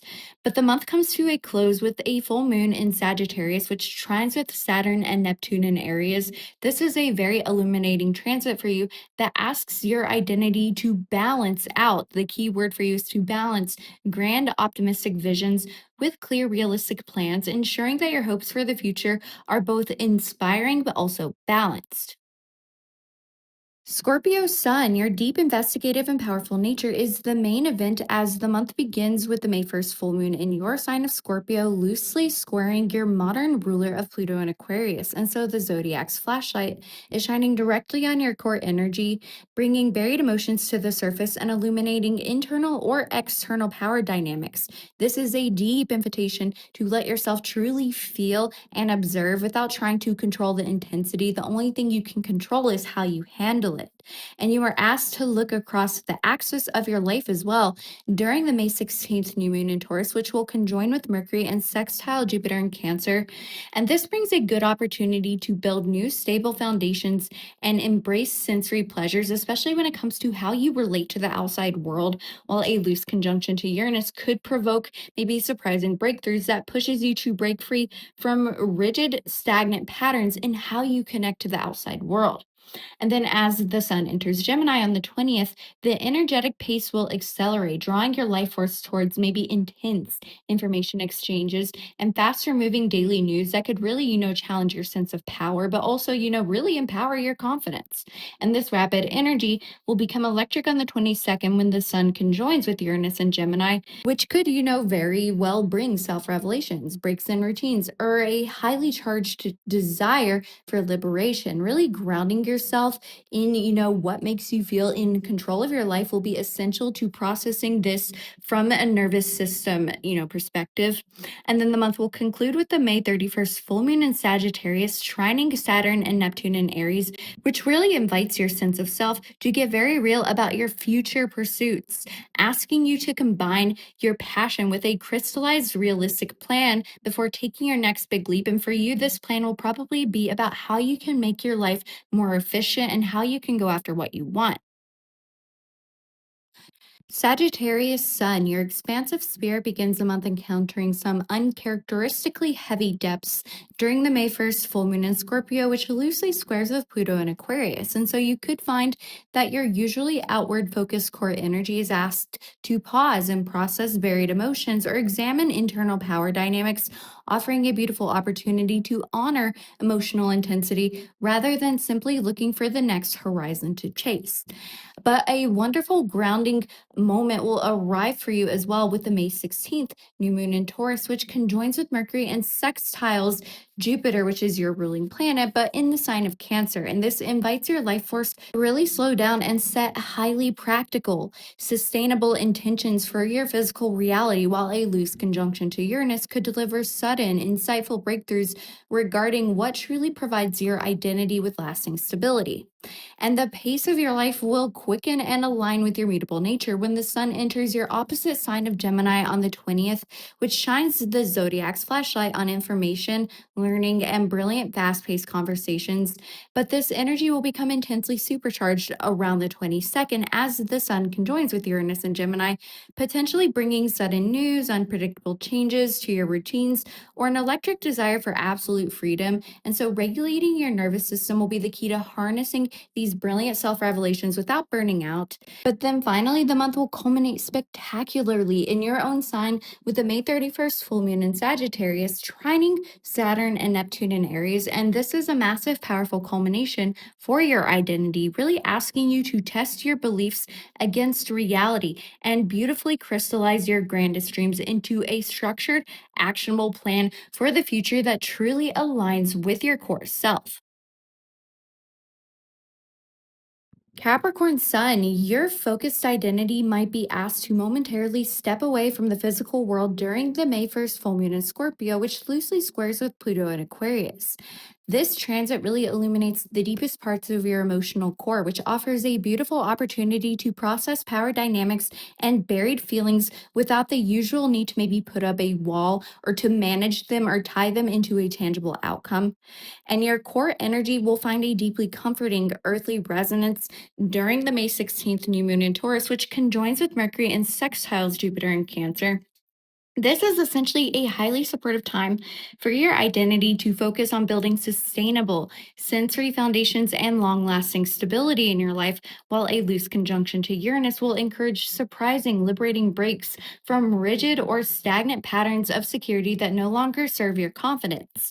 And then, as the sun enters Gemini on the 20th, you could feel, time begin to move faster. For example, maybe you're drawing your steady energy towards intense, rapid information exchanges. Maybe you're trying to be more literate or you're adopting new multifaceted skills. And the atmosphere will turn electric around the 22nd when the sun conjoins with Uranus and Gemini, which could disrupt your carefully structured routines with sudden news or unexpected internal breakthroughs. And you could find that allowing a little rebellion and unpredictability into your life actually provides a deeply refreshing sense of freedom to your identity. And then finally, the May 31st full moon in Sagittarius, which trines your ruling planet of Saturn, as well as Neptune, both in the sign of Aries, will ask your sense of self to take your most optimistic, expansive dreams and apply your signature discipline to them, really ensuring you have a clear, crystallized plan. You can make your plan at this time, and then you will be ready to take action as we go into June. Aquarius Sun, your core energy is drawn into deeply transformative spaces as the month opens with the May 1st full moon in Scorpio, loosely squaring Pluto in your own sign of Aquarius. And this brings a beautiful, if intense, opportunity for your core energy to bridge the gap between your objective mindset and your buried emotions, really illuminating, intense power dynamics and inviting you to simply feel the intensity without over intellectualizing it. And this could be regarding maybe your relationship with power and success, and a necessary shift towards earthly matters will occur around the 16th with the new moon in Taurus, which conjoins with Mercury and sextiles Jupiter in Cancer. So your identity is asked to focus on practical sustainability, and with a loose conjunction to your modern ruler of Uranus, you could expect maybe surprising breakthroughs in how you define personal stability. How do you define your goals? How do you define what fun looks like to you? How do you define what security looks like for you? And this really urges your life force to break free from stagnant foundations. But you will feel an incredible boost towards fun and joy when the sun enters Gemini on the 20th. It supercharges your intellect, your creativity, and filling your days with rapid information, busy news, or highly engaging conversations or ideas. And the mental acceleration will peak as the sun conjoins with Uranus and Gemini around the 22nd, and this could deliver an electric jolt to your sense of self that can bring sudden, genius ideas or unpredictable changes and a massive desire for creative expression and freedom to do that. And you can find grounding outlets for this nervous energy. Maybe use your hands and your body, and this will help you to channel these revelations.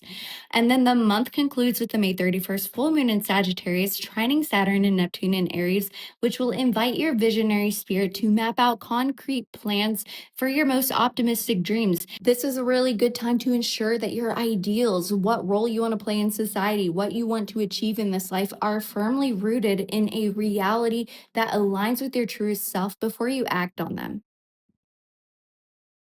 Pisces suns, your empathetic life force is really deeply validated as May begins with the May 1st full moon in Scorpio, another water sign, and this loosely squares Pluto in Aquarius. And so, this fellow water sign lunation is a beautiful opportunity for your core energy to safely and naturally explore its emotional depths, really allowing any buried feelings or complex power dynamics to surface and to be felt without trying to, absorb or fix the heavy emotions of the outside world. This is the time to, just take them in and, understand what these feelings mean in terms of your grand beliefs. And so, because of this, grounding and practicality become essential for your vitality.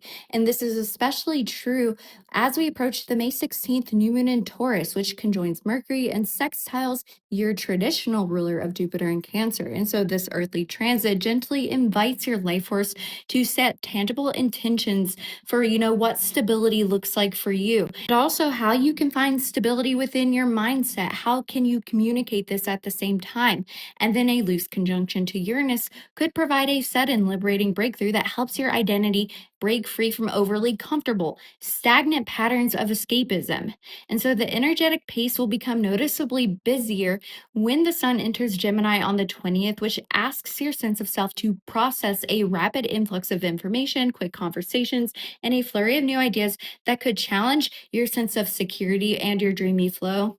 And this airy energy will turn more electric and peak just 2 days later on the 22nd as Sun conjoins with Uranus and Gemini, which could bring sudden news or unpredictable disruptions to your routine, which could challenge your sense of safety. And you could find that establishing strong, conscious, energetic boundaries is the best way to regulate your nervous system through these shifts.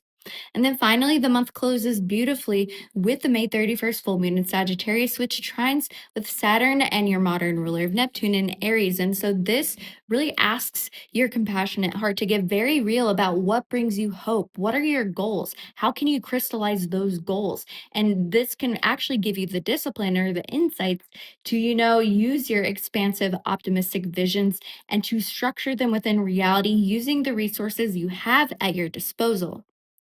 Aries Moon, as the month begins, the May 1st full moon in Scorpio invites your forward moving, action oriented inner world to pause as buried feelings will surface. And so during this transit, you will benefit from feeling these emotions without trying to push them away. And it could help you to set a 10-minute timer when a feeling surfaces to observe the sensation in your body before taking action. And then shortly after, your internal landscape will get a jolt during the May 4th Mars Jupiter square where a strong protectiveness could well up.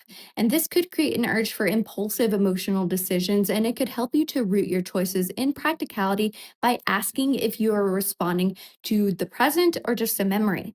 And then, as this energy settles, the May 16th new moon in Taurus presents a chance to ground your temperament and set intentions for emotional stability. And you can use this time to break stagnant inner patterns, and it could help to establish a consistent physical routine, like set a sleep timer to steady your mood around this time. And your sense of safety will become paramount around the 18th when Venus enters Cancer, really inviting you to focus on loved ones or passions while actively nurturing your own baseline security at the same time. And then finally, with the May 31st full moon in Sagittarius, this illuminates your optimism and it could help you to write down concrete plans and wait until your goals are clear before acting on your grandest dreams. Taurus Moon, the May 1st full moon in Scorpio begins the month by really illuminating your steady emotional core. And this offers an invitation to process buried feelings without needing to maintain composed control of it. And it could help to name a messy emotion out loud, to acknowledge it without trying to fix it. Just, maybe verbally write it down or maybe talk to somebody about it. That'll help for you specifically. And this unearthing is followed by the May 4th Mars Jupiter square, which could stir charged energy within your heart, and you could feel a sudden urge to make an impulsive emotional leap. And so it could help you to lean into your natural practicality by waiting 3 days to see if the feeling about, an urge you have persists before you react. But a reset for you occurs because the new moon in Taurus on the 16th is in your sign, which provides a moment to set practical intentions for internal sustainability. Listening to a combination of your head and your heart can foster breakthroughs in your sense of safety. And it could help to prioritize sensory comforts like designed quiet spaces to really manage your vulnerability mid month. But the energy will turn more tender on the 18th because Venus is entering Cancer, making your inner world focus on emotional intelligence. It's a time to pour love into, the people you love, the projects you love, provided that your baseline feels secure. And then as the month ends with the full moon in Sagittarius, this could test your optimism. It asks you to map out your plans maybe in a notebook or, really, write down the practical steps to get something done before you take any leaps. Gemini Moon, the month begins by asking your curious inner world to dive into the emotional depths during the May 1st full moon in Scorpio. And this transit brings buried dynamics into focus, and you could find it helpful to feel these emotions rather than intellectualizing them. And it could help you to identify one reoccurring thought pattern that you use to avoid difficult feelings. And this internal focus will turn active during the May 4th Mars Jupiter square, which could bring a charged drive to your heart and temptation to make maybe impulsive emotional decisions regarding your passions. So during this energy, you benefit from resisting sudden spikes and evaluating what these feelings point towards in the long term. And as this wave will crest, the May 16th new moon in Taurus offers a stabilizing moment to ground your temperament. It could help to maybe create a safety list of activities that consistently lower your stress levels to keep you anchored. And your need for safety will take center stage when Venus enters Cancer on the 18th, asking you to tend to your baseline security so that you do not feel raw and open and vulnerable. And finally, during the May 31st full moon in Sagittarius, this will illuminate your inner optimism. And you should hold off on action until your specific goals are clear and you have practiced conscious discernment, not only with who you share your thoughts with, but also with how you share them, because your dreams could be illuminated by other people at this time, but it's about grounding those in reality. Cancer moons. The May 1st full moon in Scorpio resonates with your intuitive emotional core. It illuminates buried feelings. This is a chance to safely process these emotions without trying to control the intensity. And it could help to clear out maybe physical clutter in your home as these feelings arise to help you feel less internally scattered. This depth kind of needs a spark though during the May 4th Mars Jupiter square, which can bring a protective energy to your heart. So you could feel driven to really defend your passions, but you could also be susceptible to impulsive reactions. So it could help to write down your instincts and wait 24 hours before you act on anything that kind of, makes you feel visceral. And you can find a comforting anchor during the May 16th new moon in Taurus, which really invites your temperament to build a practical container for your feelings. And so use this time to establish one clear emotional boundary with someone or something that drains your energy to help you foster long term internal sustainability, but also focus on what your dreams are around this time as well. But the atmosphere will also become personal when Venus enters Cancer on the 18th, really inviting you to pour your heart into what you love. But for you, the month will culminate with the May 31st full moon in Sagittarius, which illuminates your highest hopes, but could also spark maybe a fear of failure. And so it will help to create realistic step by step plans that are rooted in reality and maybe tested and carefully researched before moving forward. Leo moons. The May 1st full moon in Scorpio invites your expressive inner world to explore the quieter shadows of your emotional core.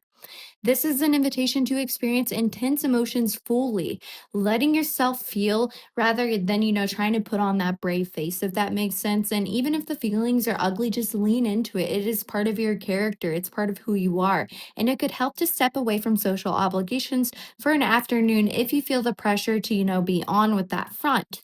And this processing is followed by the May 4th Mars Jupiter square, which could ignite a protective fire within your heart. You could feel a drive to act on your passions, but you also risk making impulsive emotional decisions. And it could help you to pause and evaluate kind of what this charge means, especially on a subconscious level, and in terms of, what your baseline beliefs are and what all of this means for your long term joy.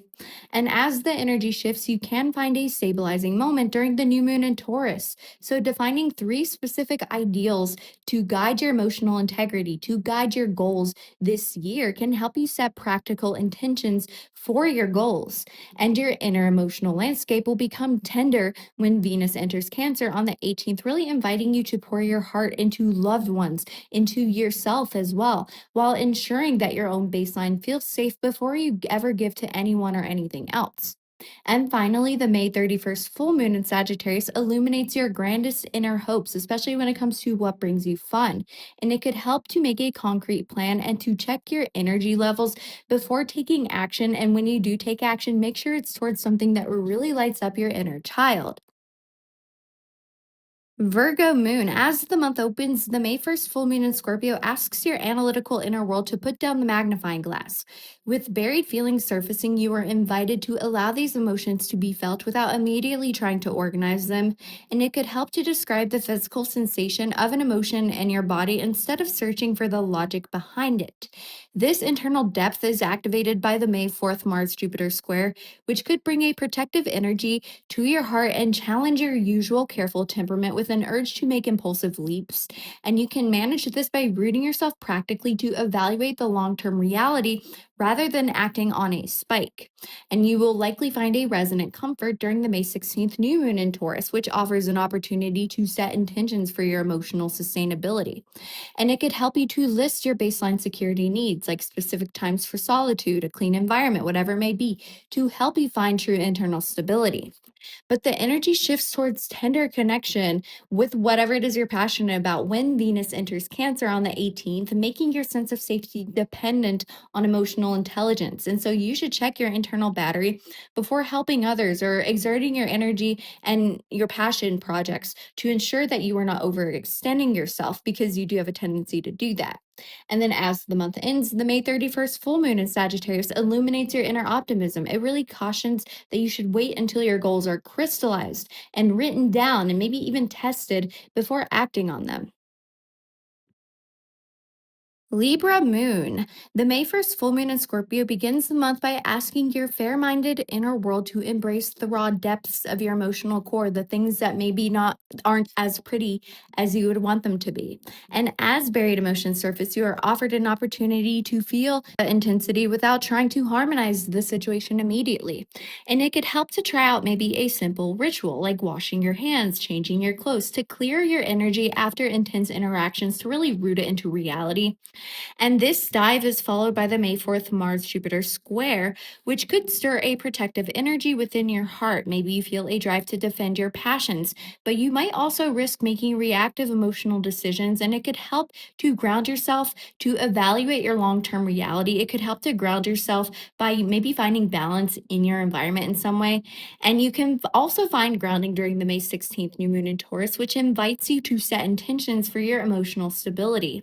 This is achieved by practically saying, I need to think how I feel about something, to identify where you are keeping the peace at your own expense. And your need for internal safety is heightened when Venus enters Cancer on the 18th, really asking you to pour your heart into resonant people or goals or ideas instead of things that no longer serve you. And then finally, the May 31st full moon in Sagittarius will illuminate your highest ideals. It'll illuminate your mindset as well. And it could help to develop a written plan and to wait for absolute clarity before making a move. And you can do this by almost like balancing the pros and cons of whatever goals that you're going after. Scorpio moon, your powerful inner world is illuminated by the May 1st full moon in Scorpio, bringing your emotional core into full focus. And as buried feelings surface, sit with your intense emotions without needing to control them. Find almost like this sense of power by sitting in them and let that almost fuel you. And it could help to stay anchored by channeling this energy into an investigative solo project if you don't know where to start. And this surfacing energy is quickly energized by the May 4th Mars Jupiter square, which could inject a protective drive into your heart. You're already pretty protective. This will just, amplify that. And so you could feel an urge to act on your instincts. And it could help you to verify the facts before you react to impulsive emotional choices. And a necessary anchor could be found for you during the May 16th new moon in Taurus. It really offers you a chance to ground your temperament by setting intentions for emotional sustainability, especially when it comes to maybe how you connect to other people or how you give your information or your energy away. And so, listening to both your head and your heart will help you build stability with how you connect to others. And it could also help to set a vulnerability limit for how much you share in new connections this month to protect your inner world. And the focus on your internal sanctuary becomes paramount when Venus enters Cancer on the 18th, inviting you to pour your energy into loved ones or creative projects while monitoring your own capacity at the same time. But then the month closes with the May 31st full moon in Sagittarius. It really tests your optimism and it reminds you to wait until your plans are clear and documented before acting. And it can really help you to focus on what skills will specifically get you to where you want to go. And that is going to be the key for you. Sagittarius moon, the May 1st full moon in Scorpio begins the month by asking your expansive inner world to pause and look inward. Look at the things that maybe you have been burying. And as buried emotions surface, you are invited to feel these feelings without trying to run towards the next horizon. You could help unearth some things that have kind of been stuck within you. And it could help you to commit to a day of emotional stillness where you do not look for new external excitement. And this reflection will be met with a spark on May 4th during the Mars Jupiter square, which could bring a charged energy to your heart. And this could fuel a drive to act on your passions, but you might also risk making impulsive emotional leaps. And it could help you to ground your feelings and evaluate their reality, especially maybe when it comes to, what brings you joy and like how can you achieve that? How can you achieve power in your life? And if you can evaluate that, then you're ready to make your move. Don't do it impulsively, though.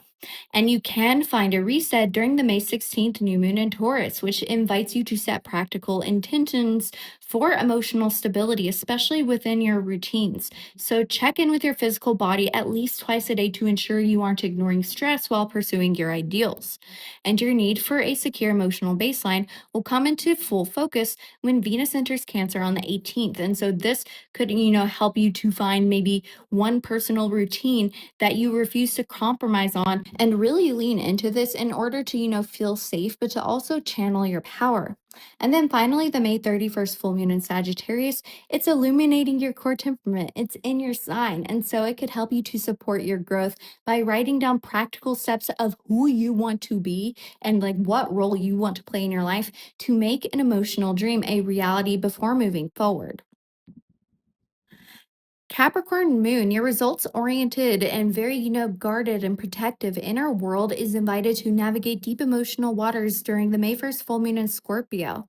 And with buried feelings starting to surface, take this chance to recognize that allowing yourself to feel is a vital component of internal resilience. And it could help you to schedule a specific time each week to process feelings that you've pushed aside for work. And it could also help you to write down what, purging these emotions could contribute when it comes to pursuing your dreams or maybe your role in society.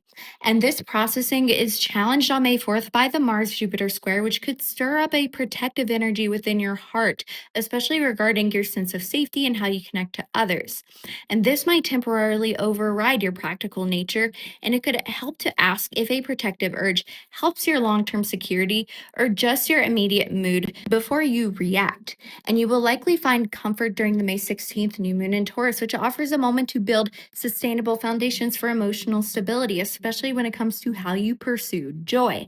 And you can do this by identifying a stagnant inner routine that you can replace with a more supportive habit or a more joyous habit to fortify your safety. And as Venus enters Cancer on the 18th, your sense of safety will depend on emotional intelligence. And it could help to identify one tangible comfort that you rely on when your external duties kind of feel a little bit heavy. And then finally, the month draws to a close with the May 31st full moon in Sagittarius, illuminating your broader beliefs. And it could help to create a concrete plan with three clear milestones to bridge the gap between your vision and maybe the parts of your vision you're not even consciously aware of and your reality.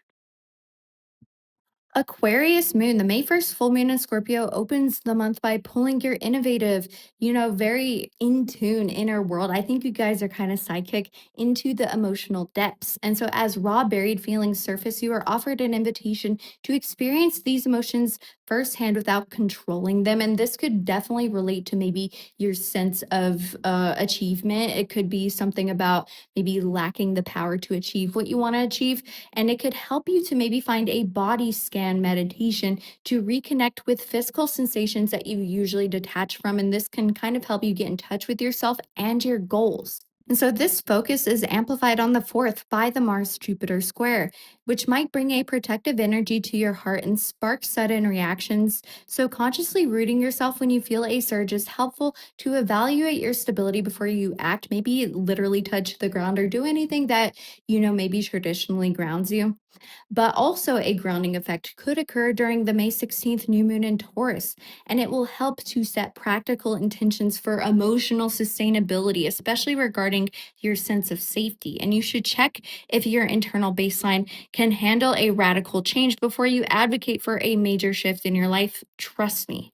And your inner landscape becomes very tender when Venus enters Cancer on the 18th. So, this really focuses your values on emotional security. So, find one creative project that allows you to express your uniqueness without maybe needing external validation, and incorporate this maybe into your routine in some way. And then finally, the May 31st full moon in Sagittarius culminates a grand emotional vision, and it could help you to write down your ultimate objective. Write down the objective of what you want to achieve and hold back that action until your goals are clearly crystallized and visualized, and you also know the meaning behind what you want to do. Pisces moon, because your inner world is sensitive to its environment, the May 1st full moon in Scorpio asks you to navigate your emotional core very carefully. And as deep buried emotions surface, honor this depth without trying to absorb the intensity around you. And it could help you to practice emotional shielding exercises daily to help you differentiate your feelings from those of others or the collective, and understand how your emotional state is reflective of your current beliefs. And this depth meets a surge of heat on May 4th during the Mars Jupiter square, which could ignite a protective drive in your heart and make you prone to impulsive decisions. So, you are being asked to evaluate the longevity of your intense feelings and ground your responses in reality before making a move.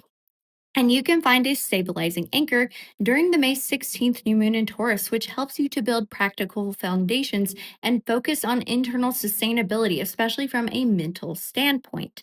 And it could help you to identify a practical anchor, like a specific hobby, a physical space, or, maybe a writing outlet to make you feel safe when you feel overwhelmed.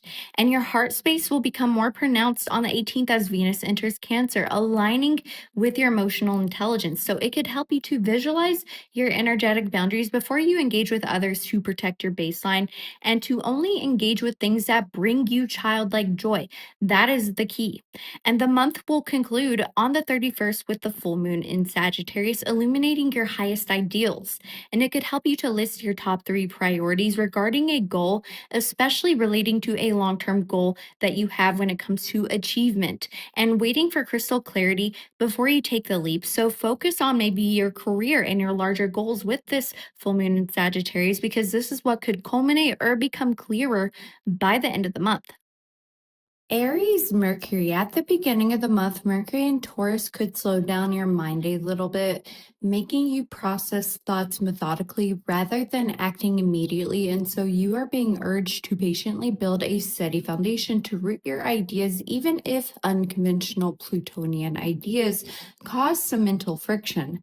And then going to the middle of the month, the Taurus new moon will give you a chance to ground your thoughts into your body and find a comfortable mental rhythm, expanding your perspective through a combination of the head and the heart. And then later in the month, as the action shifts into Gemini and meets with Uranus, your mental environment could change a lot, bringing a wave of clever, curious energy that could make your mind exceptionally busy and fast paced. And so, the theme throughout the month is balancing your natural action oriented mindset with methodical pacing so that you can navigate the sudden influx of ideas without losing focus.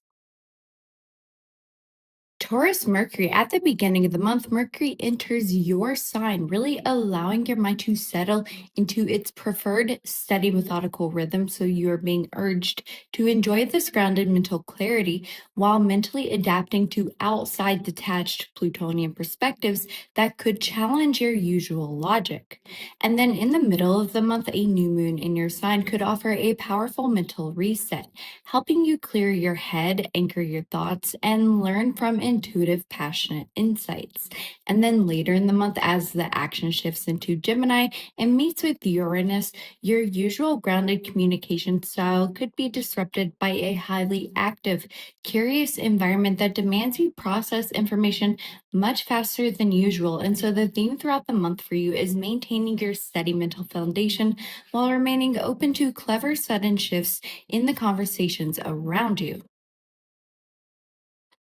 Gemini Mercury, at the beginning of the month, Mercury moves through Taurus, forcing your normally clever, investigative mind to slow down and focus on practical steps. And so you are being urged to embrace this methodical pace rather than resisting the restrictive friction brought on by early Pluto squares. And then in the middle of the month, the Taurus new moon provides an opportunity to ground your scattered thoughts into a steady rhythm before the energy starts to shift. And then later in the month, as your ruling planet of Mercury and the Sun enters your sign and meets up with Uranus and Gemini, expect a massive intellectual wake up call, or the beginning of it at least, filling your mind with maybe sudden insights. And this could be a good time for rapid fire brainstorming, or if you want to communicate a lot at this time, this is the time to do it. Write your thoughts down, send that email. And so the theme throughout the month is patiently building a grounded mental framework early on so that you can fully harness the highly active, curious energy later on.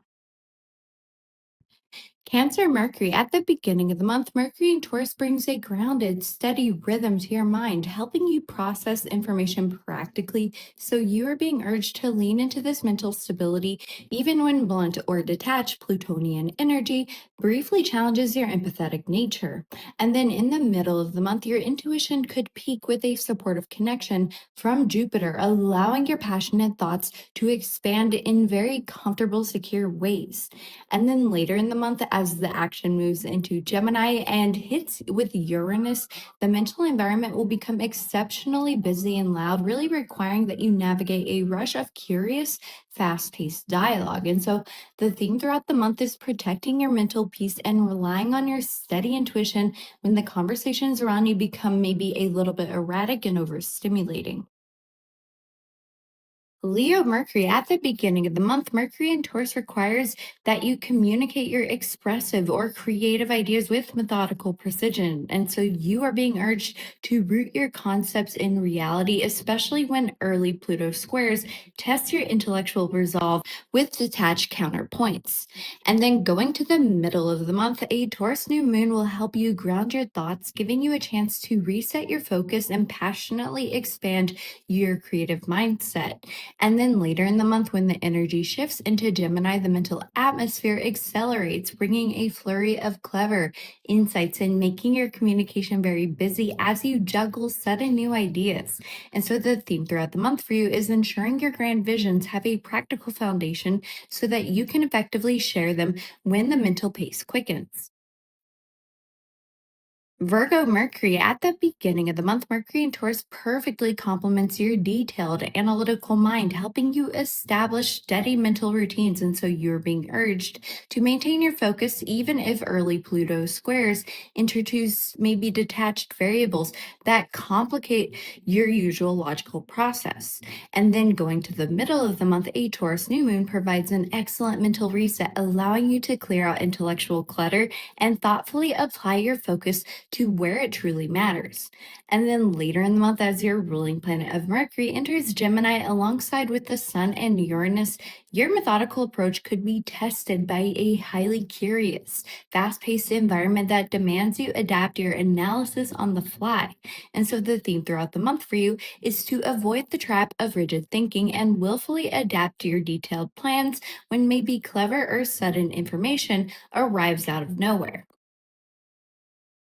Libra Mercury. At the beginning of the month, Mercury in Taurus slows conversations and your ideas down, but tension regarding the changing world could disrupt your need for mental harmony. And so you are being urged to navigate stubborn or detached opinions carefully to maintain your sense of balance.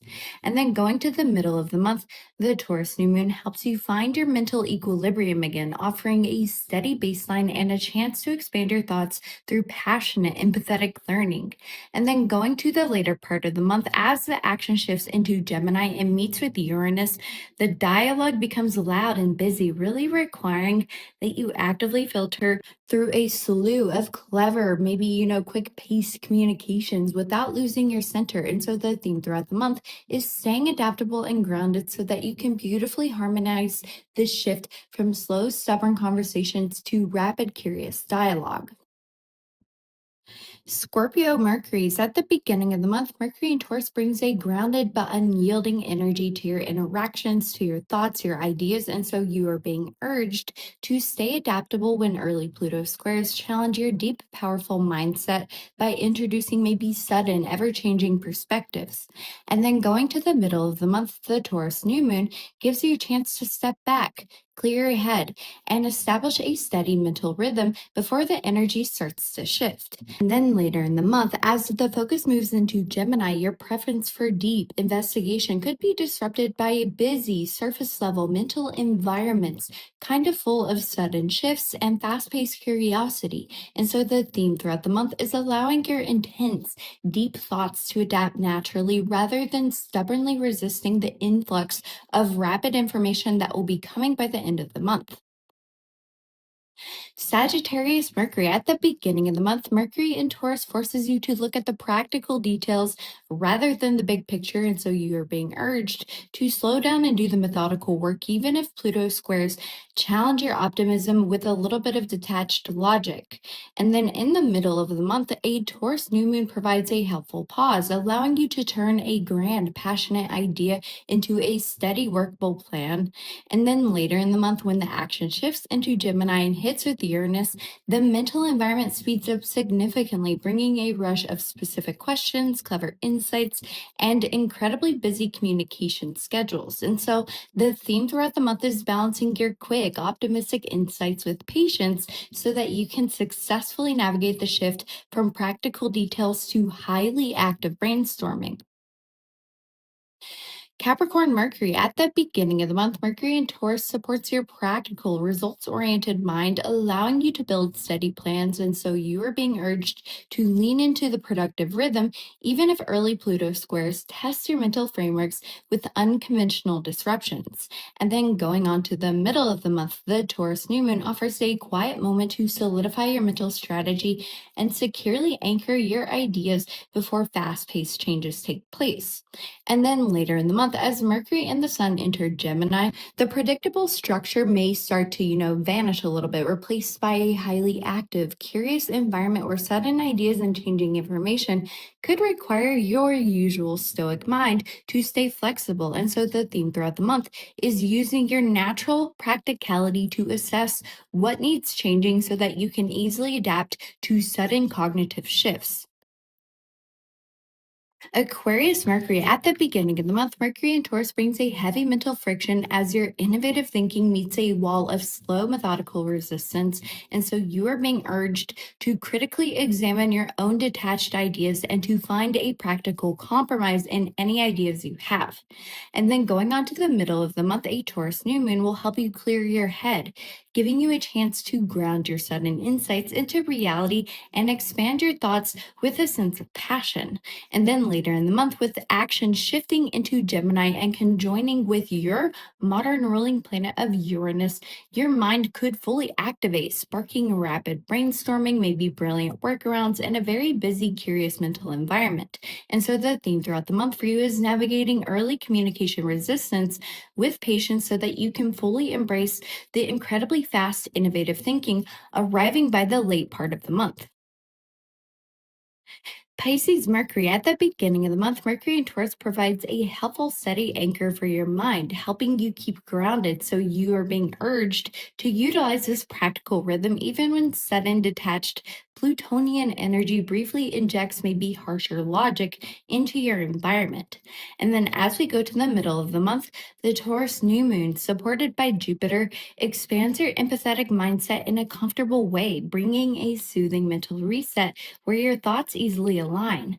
And then going to the later part of the month, as the action moves into Gemini and hits with Uranus, the atmosphere becomes highly active. And because you are an energetic sponge, this constant busy noise could feel mentally overstimulating. And so the theme for you throughout the month is rooting your deeply receptive thoughts in a steady routine so that your mind stays grounded when communication may becomes a bit erratic and busy.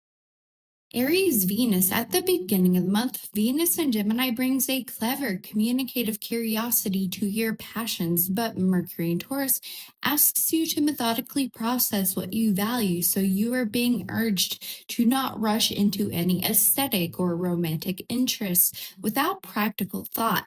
And then in the middle of the month, around the 16th, when Mars enters Taurus, you will likely feel a strong push to slow your forward moving energy down and apply a steady, methodical, grounded sense of action towards building real security surrounding what you value. And then going on to the later part of the month, as Venus enters Cancer, your desires will shift heavily towards empathetic, intuitive comforts. But upcoming squares to Saturn and Neptune could create confusing tension, really demanding that you set firm boundaries to protect those emotional investments. And so the theme throughout the month is balancing your instinctual drive for curious new passions with the steady, grounded actions needed to maintain long term security. Taurus Venus. At the beginning of the month, Venus in Gemini sparks your usually steady passions with clever, curious new interests, while Mercury in your sign helps you methodically process these ideas. So you are being urged to embrace this active learning without losing your grounding. And then going on to the middle part of the month, around the 16th, when Mars enters your sign, you could experience a surge of action oriented energy, pushing your methodical nature to actively build and defend your core values that you hold dear. And then going on to the later part of the month, as Venus enters Cancer, your focus will naturally shift towards deep empathetic comfort, though late month squares to Saturn and Neptune could create serious friction between your need for clear structure and maybe confusing emotional boundaries. And so the theme throughout the month is embracing clever, curious shifts in your values while using your methodical nature to carefully navigate blurry emotional dynamics later on. Gemini Venus. At the beginning of the month, Venus in your sign puts your clever, investigative passions very front and center. You could be very appealing at this time, or you could figure out what you value more closely. But with Mercury and Taurus, this requires that you ground your aesthetics in reality. And so you are being urged to thoroughly explore your curious desires while maintaining a practical, realistic set of expectations. And then going on to the middle of the month, around the 16th, when Mars enters Taurus, you will be asked to apply steady, methodical actions to your values rather than quickly jumping from one lighthearted interest to the next. And then later in the month, as Venus moves into Cancer, your values will move away from pure curiosity and more towards highly intuitive, passionate connections. But with squares to Saturn and Neptune, this could challenge you to structure your empathetic needs amidst confusing signals. And so the theme throughout the month for you is satisfying your intense curiosity early on while learning to set practical boundaries when your passions become deeply emotional by the end of the month.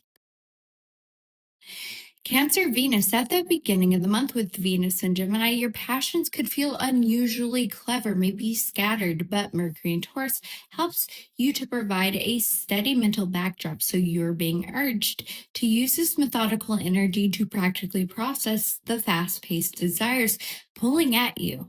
Then going on to the middle of the month, especially around the 16th, when Mars enters Taurus, you will receive a reliable, steady drive to help you actively secure your physical comforts and what you value. And then later in the month, as Venus enters your sign, this is a great time for you. Your passions could fully return to their natural empathetic and intuitive state. But with squares to Saturn and Neptune, this could demand that you set strict boundaries to protect your energetic sponge like nature from confusing heavy demands. And so the theme throughout the month for you is trusting your intuitive passions while firmly establishing the necessary structures to protect your deeply empathetic values from outside confusion. Leo Mercury, at the beginning of the month, Venus and Gemini brings a clever communicative spark to your radiant creativity, while Mercury in Taurus asks you to methodically plan how you share your passions. And so you are being urged to express your values boldly without ignoring the practical details. And then in the middle of the month, around the 16th, with Mars entering Taurus, you could be pushed to apply steady, grounded efforts towards maybe aesthetic or financial goals instead of just relying on your natural expressive charm. And then later in the month, as Venus enters Cancer, your values could shift towards a more private, intuitive comfort, and squares to Saturn and Neptune could challenge your creative light with confusing boundaries, asking you to carefully protect your passions. And so the theme throughout the month is balancing your radiant, expressive desires with the steady, practical actions required to protect your creative energy from confusing external pressures. Virgo Venus, at the beginning of the month, Venus in Gemini sparks a clever, investigative approach to your passions, but Mercury in Taurus perfectly complements your detailed nature, so you're being urged to thoughtfully analyze maybe new aesthetic interests or passions without overthinking the joy out of them. And then around the middle of the month, around the 16th, when Mars enters Taurus, you will experience a surge of steady, methodical energy that empowers you to take highly practical action on what you truly value. And then going to the later part of the month, especially with Venus entering Cancer, your desires will shift noticeably towards empathetic, intuitive connections. But with squares to Saturn and Neptune, this could create tension when your need for logical structure kind of clashes with deeply confusing emotional boundaries. And so the theme for you throughout the month is using your analytical skills to thoughtfully process new passions while learning to accept that deeply empathetic connections cannot always be perfectly structured. Libra Venus, at the beginning of the month, your ruling planet of Venus is in Gemini, which makes your passions highly clever, communicative. And while Mercury in Taurus kind of brings a steady mindset, this means that you are being urged to balance your lighthearted curiosity with a grounded approach to your values. And then going on to the middle of the month, around the 16th, when Mars enters Taurus, you will be asked to take methodical, firm action to secure your aesthetic or financial foundations, even if it feels a bit, stubborn. And then later in the month, as Venus enters Cancer, your values will pull towards deep, empathetic comfort, but squares to Saturn and Neptune could deeply test your need for harmony. So this could require you set firm, structured boundaries when faced with confusing emotional dynamics. And so the theme throughout the month for you is enjoying curious, balanced connections early on while actively building the necessary boundaries to maintain your equilibrium during confusing emotional shifts. Scorpio Venus, at the beginning of the month, Venus in Gemini brings a surprisingly surface level, clever energy to your passions, but Mercury in Taurus asks you to process these fast desires methodically, and so you are being urged to remain adaptable and not force your usual deep intensity onto lighthearted interests. And then in the middle of the month, around the 16th, when Mars enters Taurus, you could feel a stubborn, steady drive regarding your values, asking you to take practical, grounded action rather than relying solely on your powerful intuition. And then later in the month, as Venus enters Cancer, your passions could shift back towards a comfortable, deeply empathetic space. Those squares to Saturn and Neptune could heavily challenge you to structure your intense desires when faced with blurry, confusing situations. And so the theme throughout the month is balancing your powerful need for depth with a steady, adaptable approach so that you can safely navigate confusing emotional shifts without losing your grounding. Sagittarius Venus at the beginning of the month, Venus in Gemini makes your passions highly curious and eager for maybe clever banter, while Mercury in Taurus forces you to think methodically, and so you are being urged to enjoy enthusiastically exploring maybe new passions while making sure that you are practically, within your means or your budget to make those things happen.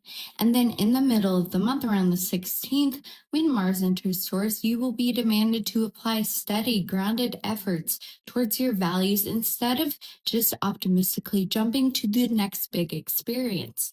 And then later in the month, as Venus enters Cancer, your expansive desires could shift towards a deep need for intuitive emotional comfort, and squares to Saturn and Neptune could create tension as you are forced to build strict boundaries around confusing or draining emotional investments. And so the theme throughout the month is enjoying your optimistic and curious passions early on while learning to apply the steady discipline necessary to protect your emotional resources later in the month. Capricorn Venus. At the beginning of the month, Venus in Gemini brings an unusually clever, fast paced energy to what you value, but Mercury in Taurus deeply supports your practical nature, and so you are being urged to methodically assess those new interests to see if they actually offer realistic long term results or security. And then in the middle of the month, especially around the 16th, with Mars entering Taurus, you could receive a powerful, steady drive to take action and build tangible, grounded results in maybe your financial, romantic, or aesthetic life as we move into the later part of the month.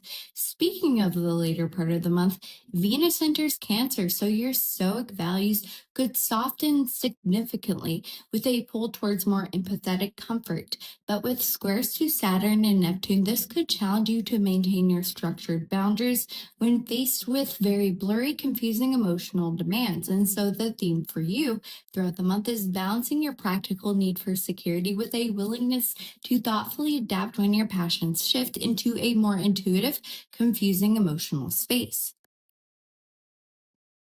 Aquarius Venus. At the beginning of the month, Venus in Gemini perfectly aligns with your clever and unique approach to your passions. But Mercury in Taurus forces a methodical mindset, and so you are being urged to actively ground your innovative passions into reality rather than just leaving them as out of the box concepts. And then in the middle of the month, especially around the 16th with Mars entering Taurus, you could be required to apply steady, unyielding action towards securing what you value, which could momentarily feel restrictive to your highly independent nature. And then later in the month, as Venus enters Cancer, your desires will shift towards deeply empathetic connections, and squares to Saturn and Neptune could create a little bit of friction, demanding that you apply practical boundaries when these emotional waters get confusing or overwhelming. And so for you, the theme throughout the month is enjoying your innovative, curious passions early on while learning to apply grounded structure to protect your values during highly emotional, confusing shifts. Pisces Venus. At the beginning of the month, Venus in Gemini brings a clever, somewhat scattered energy to your passions, but Mercury in Taurus provides a steady, methodical anchor. And so you're being urged to use this grounding mental energy to avoid becoming overstimulated by too many things piquing your interest at once. And then going to the middle part of the month, especially around the 16th, with Mars entering Taurus, you could be offered a highly practical, steady drive to really help you actively build real security around what it is that you truly value. And then later in the month, as Venus enters Cancer, the energy beautifully aligns with your open, empathetic passions, but with intense squares to Saturn and Neptune and Aries, this could deeply challenge your compassionate nature, requiring that you set very firm boundaries to protect yourself from confusing illusions. And so for you, the theme throughout the month is grounding your open, receptive values early on so that you have the steady framework needed to protect your empathetic heart when boundary blurring dynamics arise later in the month.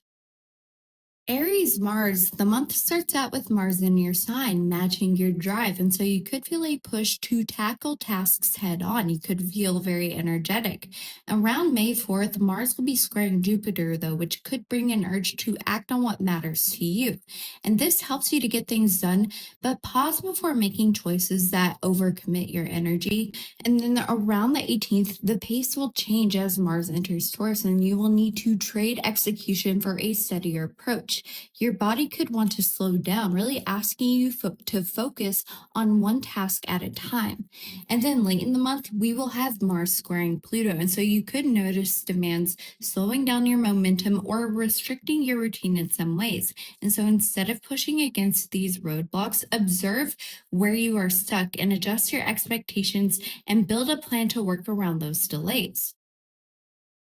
Taurus Mars, early in the month, Mars in Aries could push your energy into a faster rhythm than your normal baseline.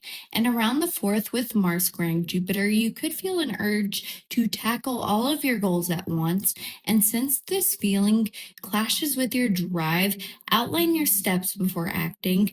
And mid month feels a bit more comfortable for you because on the 18th, Mars enters your sign. It's your Mars return, really allowing your exertion to return to a grounded pace that you prefer. And your focus will align with tasks requiring patience. And then later in the month with Mars square Pluto, this could feel a bit challenging to your routine. So changes in your environment could disrupt your stability, prompting a reaction to protect your time. And so instead of resisting, look at the reality. Conserve your energy by pacing your workload and adapting step by step. Gemini Mars, the month starts with Mars in Aries, fueling your drive with faster energy. And around the 4th, with Mars square Jupiter, this gives you a pull to act on multiple ideas simultaneously. And this can help you to gather information, but it could scatter your focus. So prioritize tasks before spreading your energy. But the environment will shift on the 18th as Mars enters Taurus, so your exertion must slow down into a steadier rhythm. And rather than jumping between tasks, apply patience to a single project. Then later in the month, Mars will be scoring Pluto, creating tension in your schedule. And you could find that your flexibility is challenged by situations that require you to stay in one place. So if your rhythm feels constricted, protect your energy by stepping back and observe the roadblocks and build a strategy to resolve it over time. Cancer Mars, early in the month, Mars in Aries pushes your drive to move faster than you prefer. And around the 4th, with Mars square Jupiter in your sign, this could create an urge to act on the projects or relationships that you care about. And this energy could be motivating, but assess your boundaries before committing to your resources. And the pace will settle though for you mid month because on the 18th, Mars will be entering Taurus, shifting your exertion into a grounded rhythm. And this pace could feel more sustainable, giving you endurance to handle responsibilities without feeling as depleted. And then later in the month, Mars will be squaring Pluto, challenging this stability. And so you could encounter demands that disrupt your comfort zone. And if you feel the need to defend your boundaries, avoid retreating entirely. Protect your energy by taking measured actions and creating a plan to maintain your routines. Leo Mars May requires that you pace your output, and the month begins with Mars in Aries, providing a push to your drive. And around the 4th, Mars will be squaring Jupiter, bringing an urge to assert yourself or to take a lead on maybe a project. And this provides motivation, but it helps to structure your approach rather than just acting on that instinct. And then around the 18th, the atmosphere will change as Mars enters Taurus. So your exertion must slow down at this time, and the environment really asks you to apply yourself in a steady way, focusing on results rather than recognition. And then late in the month, Mars squares Pluto, which could test your patience, and you could feel your autonomy restricted by the demands of others or maybe scheduling conflicts. And so, if you feel defensive about your time, avoid forcing your way forward. Conserve your resources by observing the problem and then developing a plan. Virgo Mars, early in the month, Mars in Aries pushes your routines into a faster rhythm. And around the 4th, Mars will be squaring Jupiter, bringing an urge to tackle tasks, maybe organize your space or fix some problems in your life. And since you value application, this energy could disrupt your drive. Outline your priorities before acting because the shift will arrive middle of the month. On the 18th, Mars will be entering Taurus, aligning with your preference for structure. Your exertion could settle into a steady pace, allowing you to focus on details with more patience. And then later in the month, Mars squares Pluto, and so you could encounter situations that challenges your routines or places demands on your time. And so if you find your energy restricted by factors outside of your control, avoid overworking yourself to correct the issue at once.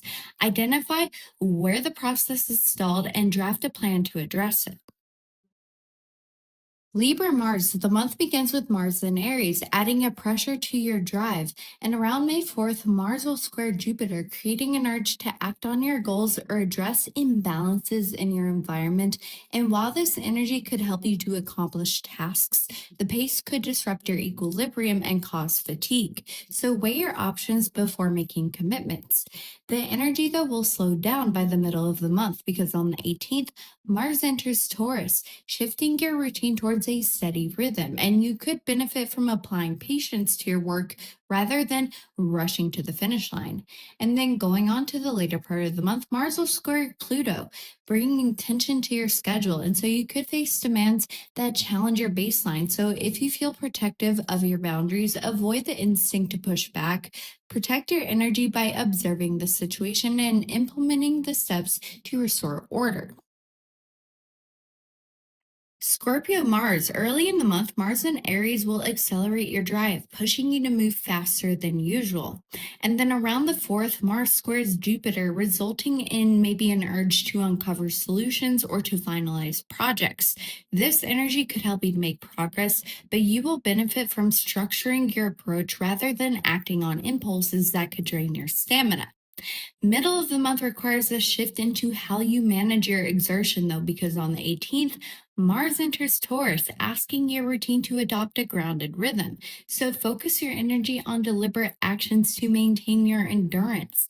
And later in the month, Mars will be making a square to Pluto, which will introduce a bit more friction. So you could encounter changes that challenge your sense of control or place demands on your schedule. So when you feel pressed, your instinct could be to act defensively, but to conserve your energy, you're being asked to step back and assess the obstacle and plan a route forward using that strategy that a Scorpio Mars has.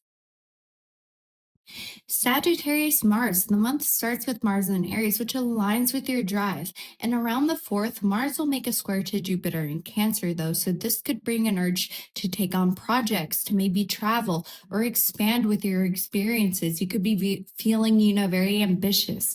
And while this enthusiasm helps you to start things, avoid overcommitting your energy before evaluating the requirements. But the pace will change for you mid month because on the 18th, Mars enters Taurus, asking your exertion to slow down. So instead of constant movement, apply yourself in a steady manner to finish what you have started. And then later in the month, tension could surface as Mars squares with Pluto. So you could find your freedom of movement feels a little bit restricted by rules or obligations. And if your schedule feels confined, avoid using your energy to push against limitations. Protect your momentum by pacing your efforts and identify the cause of the delay so that you can build a strategy to navigate the restrictions. Capricorn Mars, early in the month, Mars and Aries could make your workflow feel a little bit rushed, pushing your drive into a faster rhythm than it wants to go in. And around the 4th, Mars squares with Jupiter in Cancer, prompting an urge to act on your ambitions in some way. And so to maintain your standard of work or exertion without burning yourself out, review the details before taking on more than is necessary. But the environment will settle mid month because on the 18th, Mars will enter Taurus, aligning with your baseline. So your exertion will shift into a steady pace, allowing you to tackle difficult tasks with more focus. But then going to the later part of the month, Mars will be squaring Pluto, and so you could navigate demands or shifts that challenge your workflow. And if you feel restricted by situations outside of your control, you could feel an urge to push back to regain authority. So instead, you are being asked to conserve your energy and rely on your capacity for planning to work through the obstacles step by step.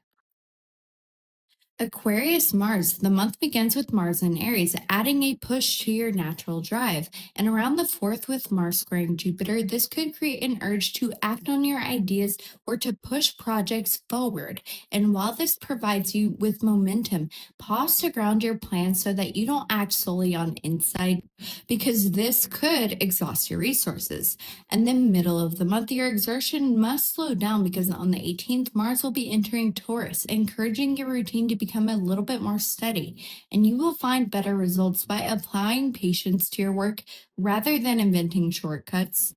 And then later on in the month, Mars will be squaring Pluto, testing your adaptability. So you could face structures that clash with your way of doing things. And so if your autonomy feels restricted, you could react a bit defensively. So rather than forcing change, protect your energy at this time, assess the roadblock, and develop a strategy to move forward. Pisces Mars. Early in the month, Mars in Aries could push you to operate at a faster pace. And around the 4th, Mars will be squaring with Jupiter in Cancer, bringing an urge to act on your goals or to support others. And this helps you to take initiative, but because you absorb your surroundings, avoid committing your time on an impulse. And then in the middle of the month, the pace will slow down because on the 18th, Mars enters Taurus, shifting your exertion into a more steady rhythm. And this can help you to establish a routine that preserves your stamina. Later in the month as well, Mars will be squaring with Pluto in Aquarius, which could challenge your reserves.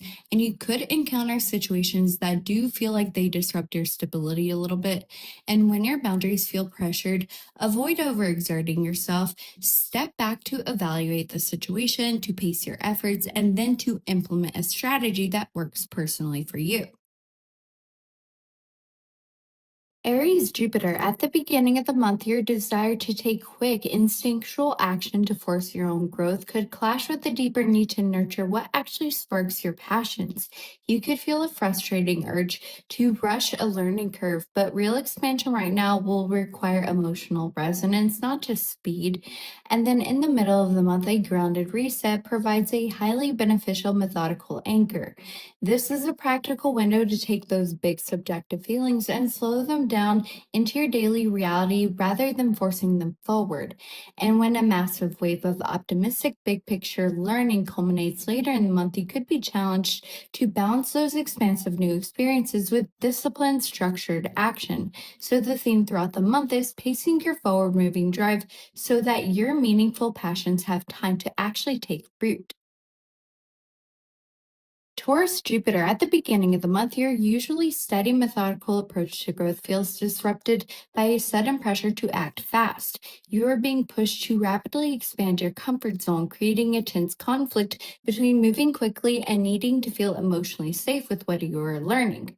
Fortunately, though, in the middle of the month, a practical reset in your sign offers a highly constructive period where you could firmly ground those passionate insights into your daily life at your own pace. And when a wave of eager big picture learning demands your attention later in the month, confidently integrate these bold new visions into your structured reality. So the theme throughout the month is protecting your grounded pace early on so that you can build deep, meaningful growth that lasts. Gemini Jupiter, at the beginning of the month, your desire to expand by cleverly gathering facts could clash with a situation that demands deep, subjective, emotional understanding. And you could try to quickly think your way through a learning curve, but the current energy requires you actually feel the passion behind what you're doing. In the middle of the month, your busy mind hits a necessary methodical pause. This is a practical opportunity to slow down and ground your thoughts right as a sudden out of the box idea may begin to surface. And when a massive culmination of big picture optimism hits later in the month, you could feel a need to balance your rapid brainstorming with structured discipline to make those ideas real. And the theme throughout the month for you is slowing your investigative mind so that you can absorb truly meaningful, passionate wisdom. Cancer Jupiter, at the beginning of the month, your deep intuitive growth faces heavy friction from fast, abrasive external actions that could push you to make a move before you feel ready. And your desire to nurture a passionate project, or maybe with your beliefs, is heavily challenged by a pressure to just get things done as quick as possible. But fortunately, in the middle of the month, your emotional learning finds a highly compatible steady rhythm, and this practical reset allows you to methodically ground maybe your subjective worldview to build a safe foundation for your ideas. And when a sudden rush of optimistic, eager experiences culminates later in the month, anchor this massive expansion with structured protective boundaries. So the theme for you throughout the month is resisting the pressure to rush your growth so that your compassionate insights can safely expand your horizons. Leo Jupiter, at the beginning of the month, your desire for expressive, radiant growth is challenged by highly sensitive emotional undercurrents and a pressure to take fast, blunt action. And you could want to boldly share your passions, but internal feelings or the moods of others could make the learning process feel a bit heavy or confusing. And then in the middle of the month, your vibrant expansion encounters a necessary grounded pause. This is a quiet window asking you to practically apply your creative ideas rather than just relying on sheer enthusiasm. And when an eager, big picture wave of optimism hits later in the month, balance this expansive rush by maybe actively structuring your plan. So the theme for you throughout the month is anchoring your radiant light into practical steps so that your deep empathetic passions can genuinely grow. Virgo Jupiter, at the beginning of the month, your desire for detailed analytical learning faces intense tension from maybe highly emotional situations and demands for fast action. You could feel pushed to bypass your usual thoughtful logic and to simply feel your way through a messy, passionate learning curve, which could be uncomfortable. But fortunately, middle in the month, you could discover a highly constructive period to take these subjective insights and methodically build them into grounded, practical wisdom. And so, when a bold wave of eager big picture optimism culminates later in the month, allow yourself to temporarily look beyond the fine details and embrace the larger vision. So, for you, the theme throughout the month is balancing rapid emotional insights with your need for practical perfection to truly expand your purpose. Libra Jupiter, at the beginning of the month, your desire for growth through fair, balanced perspectives faces heavy friction from abrasive actions and highly subjective emotions. So you could feel pushed to quickly assert your own independent meaning rather than trying to mediate and understand a situation through a balanced perspective. And then going to the middle of the month, your learning process hits a highly beneficial, steady rhythm. And this practical reset allows you to methodically ground your newfound empathetic insights without losing your equilibrium. And when a wave of highly optimistic, expansive truth arrives later in the month, you will be asked to boldly assert your new worldview with structured discipline. So for you, the theme throughout the month is maintaining your balance while courageously integrating fast, passionate insights into reality. Scorpio Jupiter, at the beginning of the month, your desire for deep strategic growth faces serious tension from maybe blunt demands, pushing you to expose your passions before you are ready. The fast paced energy challenges your preference for control, forcing you to navigate a learning curve that is highly emotional and uncomfortable. However, in the middle of the month, your intense expansion encounters a steady, grounded anchor, and this gives you a chance to take your powerful insights and methodically structure them into practical reality. And when an eager, optimistic culmination of big picture ideas hit later in the month, balance this massive learning with disciplined, deliberate action. And so for you, the theme throughout the month is letting your deeply empathetic visions expand without stubbornly clinging to your need for total control. Sagittarius Jupiter, at the beginning of the month, your eager, optimistic approach to learning is massively accelerated by the urge to take fast action. But this could clash with a need to process deep, sensitive emotions, and you could feel a restless drive to just experience the next big thing, while the actual lesson requires you to slow down and nurture what resonates with you emotionally. And then in the middle of the month, your enthusiastic expansion could hit the brakes, requiring that you methodically ground your passionate visions into practical steps. And when a major culmination of big picture meaning hits your sign later in the month, anchor this massive rush of optimism with disciplined, structured reality. So, for you, the theme throughout the month is intentionally pacing your adventurous spirit so that your emotional insights can securely take root. Capricorn Jupiter, at the beginning of the month, your desire for practical, results oriented growth faces heavy friction from fast, impulsive actions and deeply subjective emotional tides. And so, this energy could challenge your focus, pushing you to find meaning through messy, passionate experiences rather than carefully structured goals. Fortunately for you, though, in the middle of the month, you hit a highly constructive period where you can take these empathetic insights and methodically build them into a grounded, steady reality. And when a wave of eager big picture optimism threatens to distract your focus later in the month, securely integrate this expansive learning using firm discipline rather than resisting it. And so for you, the theme throughout the month is allowing your passionate emotional growth to soften your boundaries while maintaining your methodical foundations. Aquarius Jupiter, at the beginning of the month, your desire for detached, innovative expansion faces intense friction from the demands to take maybe fast action and to process highly subjective emotions. And you could feel pushed to quickly act on your sudden insights, but the emotional depth required to actually learn from them could feel uncomfortable and entirely out of your element. And then in the middle of the month, your revolutionary learning encounters a steady, methodical pause. This is a helpful window requiring that you ground your compassionate visions into practical reality. And then, when a rush of expansive, optimistic ideas culminates later in the month, anchor these big picture concepts with structured discipline. So, for you, the theme throughout the month is balancing your detached intellectual growth with a willingness to learn from deep subjective emotions. And for my Pisces Jupiters, at the beginning of the month, your desire to expand through open, compassionate intuition is heavily challenged by fast, blunt actions that could threaten to overwhelm your sensitive boundaries.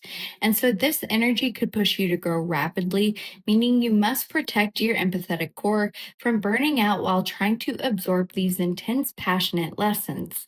Fortunately, though, in the middle of the month, your expansive emotional growth could find a beautiful, steady anchor. And this practical reset allows you to methodically ground your passions and find secure, tangible meaning. And then, when a massive wave of optimistic, big picture learning culminates later in the month, filtered this expansive rush through disciplined, structured action. So, for you, the theme throughout the month is securing your sensitive growth with steady, practical steps so that your spiritual horizons can safely grow and, flourish. If your Saturn is in Aries early in the month, the Scorpio full moon brings deep, powerful intensity that squares Pluto, really testing your structures with detached, unavoidable shifts. And with your naturally instinctual forward moving Saturn energy, your usual foundations for independence could feel heavily challenged. And as Pluto officially goes retrograde middle of the month, you could experience a point of constriction where your fast paced momentum encounters a necessary structural review. And so instead of pushing against the delay, use this time to carefully reassess your goals. Take firm responsibility for how you assert your actions. And the real opportunity for you arrives later in the month during the Sagittarius full moon, which trines with Saturn. And by properly channeling your discipline, you could beautifully ground your optimistic, expansive visions and turn these earlier limits into highly sustainable achievements. Taurus Saturn, early on, the deeply powerful Scorpio full moon squares with Pluto, meaning your methodical plans must navigate intense, detached transformations, and your steady, grounded Saturn structures could feel challenged by these sudden external shifts. And as Pluto retrogrades mid month, you could experience this as a constricting pressure that forces a gradual reassessment of your foundations. Try not to rigidly push against these restrictions or to stubbornly cling on to old routines. You are instead being asked to take firm responsibility for how you build your long term security in a changing environment. The key opportunity for you hits later in the month during the Sagittarius full moon, which trines with Saturn. And so, properly channel your discipline to ground your newfound expansive experiences, and you can turn this period of focus into long lasting, highly stable success that perfectly supports your goals. If you have a Gemini Saturn, early this month, the Scorpio full moon will be squaring Pluto, introducing a deep dialogue between your investigative mind and detached structural shifts. And so your clever, curious Saturn foundations could feel challenged by these intense, unavoidable changes.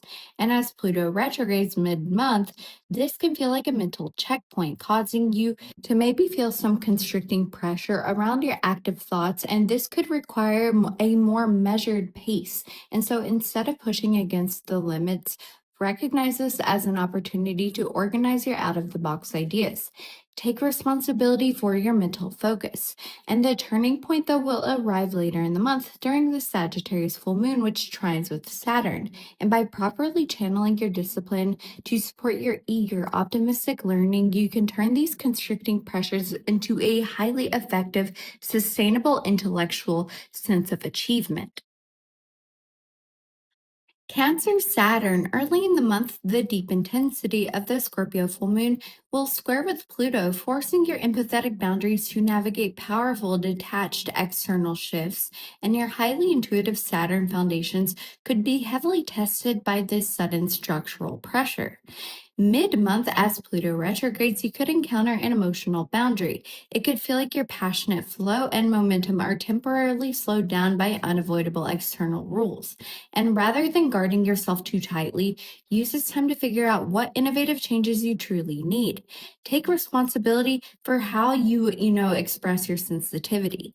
And the major opportunity will hit later in the month during the Sagittarius full moon, which makes a trine to Saturn. And by properly channeling your discipline to support your optimistic, expansive worldview, you can transform these constricting pressures into heartfelt long term stability.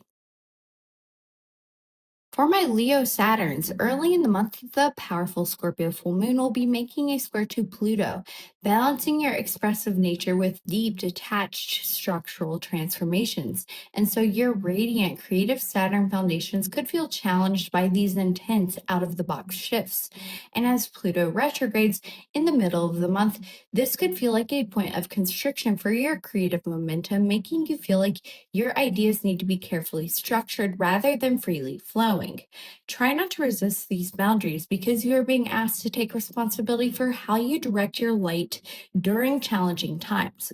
And a beautiful opportunity will arrive for you later in the month with the Sagittarius full moon making a trine to Saturn. And by properly channeling your discipline to ground your eager, adventurous passions, you can turn these constricting pressures into brilliant, highly authentic achievements. If your Saturn is in Virgo, early on, the deeply investigative Scorpio full moon will be making a square to Pluto, meaning your detailed systems could encounter intense, detached structural shifts. So, your practical, analytical Saturnian foundations could be tested by the sudden need for out of the box transformation. Mid month, as Pluto goes retrograde, though, this could feel like a structural boundary to your productivity, bringing your routines to a much more measured pace. And instead of pushing against the delay or overanalyzing the friction, use this time to calmly refine your foundations. Take responsibility for your structures. But the real turning point will happen later in the month during the Sagittarius full moon, making a trine to Saturn. So if you properly channel your discipline to support your optimistic, expansive growth, you could turn these constricting pressures into incredibly efficient, long lasting success. Libra Saturn. Early in the month, the intensely powerful Scorpio full moon will be making a square to Pluto, challenging your desire for harmony with deep, detached structural changes. Your balanced, fair minded Saturn foundations could be tested by this unavoidable out of the box friction. Mid month, though, as Pluto continues its retrograde, you could encounter a point of constriction in how you relate to others. It could feel like your ability to keep the peace is temporarily slowed down by new rigid boundaries. And rather than avoiding the issue, use this time to properly channel your discipline and adapt your frameworks. Take responsibility for how you manage your connections or how you manage a sense of balance. But the pivotal opportunity will arrive later in the month during the Sagittarius full moon, making a trine to Saturn. And by grounding your eager, expansive visions, you can turn these moments of pause into equitable long term stability. Scorpio Saturn, early in the month, the full moon in your sign brings a deeply powerful culmination that makes a square to Pluto, bringing an intense interplay between your need for control and detached, sudden shifts maybe in society. And your deeply investigative Saturnian foundations will be tested by these external changes. Mid month, though, as Pluto goes retrograde, this could feel like a structural limit to your momentum, perhaps making you feel temporarily paused, or it could force you to rethink your out of the box strategies. Try not to push against this restriction. You are being asked to take responsibility for your inner transformations. But the major opportunity hits later in the month with the Sagittarius full moon, making a trine to Saturn. And by properly channeling your discipline to ground your optimistic, expansive goals, you can turn this period of focus into deep, powerfully sustainable achievements. Sagittarius Saturn. Early in the month, the deeply intense Scorpio full moon makes a square to Pluto, highlighting a dynamic between your optimistic, expansive nature and detached structural demands. And so your eager, adventurous Saturn foundations could feel challenged by these powerful, unavoidable shifts. Going to the middle of the month, as Pluto goes retrograde, you could experience a period of heavy reassessment. It could feel like your forward momentum has been narrowed or slowed down by out of the box restrictions. So instead of resisting the limits, use this time to rethink your practical frameworks. Take firm responsibility for your goals. But the turning point for you arrives later in the month during the full moon in your sign, making a trine to Saturn. And by properly channeling your discipline to ground your grand visions, you could turn these structural adjustments into massive, long lasting success. Capricorn Saturn, early on, the deeply powerful Scorpio full moon makes a square to Pluto, balancing your practical plans against intense, detached structural transformations, probably within society. And your highly stoic, results oriented Saturn foundations could be tested by these sudden innovative shifts. And as Pluto goes retrograde middle of the month, this could feel like a structural checkpoint to your calculated momentum, making you feel maybe professionally or practically delayed as the rules are seemingly changing out of nowhere. And rather than pushing it back against the delays or rigidly clinging to tradition, properly channel your discipline and recognize this as an essential time to regroup and take firm responsibility for your worldly ambitions. But the key opportunity arrives later in the month with the Sagittarius full moon making a trine to Saturn. And by grounding your optimistic, expansive ideas, you can transform this constricting pressure into highly reliable achievements. Aquarius Saturn. Early in the month, the intense Scorpio full moon will be making a square to Pluto in your sign, weighing your unique frameworks against deep, powerful external demands. And so your detached, innovative Saturn foundations could be heavily tested by these structural shifts. Mid month, as Pluto officially retrogrades in your sign, you could experience this as a narrowing of focus, feeling like your progressive momentum is being carefully paced and restructured. Try not to rebel against these constricting pressures. You are being asked to take responsibility for your revolutionary ideas and how you implement them. But the real turning point hits later in the month during the Sagittarius full moon, making a trine to Saturn. And by properly channeling your discipline to securely ground your expansive, optimistic visions, you can turn these limits into visionary, long lasting achievements. Pisces Saturn. Early in the month, the deeply intense Scorpio full moon makes a square to Pluto, creating a powerful dialogue between your empathetic boundaries and detached structural, maybe even societal shifts. And your open, compassionate Saturn foundations could feel challenged by these out of the box demands. Going to the middle part of the month as Pluto goes retrograde, you could encounter a heavy structural boundary, and it could feel like your intuitive flow is restricted or slowed down by rigid, innovative changes in your environment. So instead of trying to sidestep the restriction, use this time to figure out how to practically protect your sensitive nature and take responsibility for your boundaries energetically, mentally, physically, you name it. But a beautiful opportunity arrives later in the month with the Sagittarius full moon making a trine to Saturn, because by properly channeling your discipline to anchor your optimistic, expansive dreams, you can transform this period of containment into compassionate long term growth.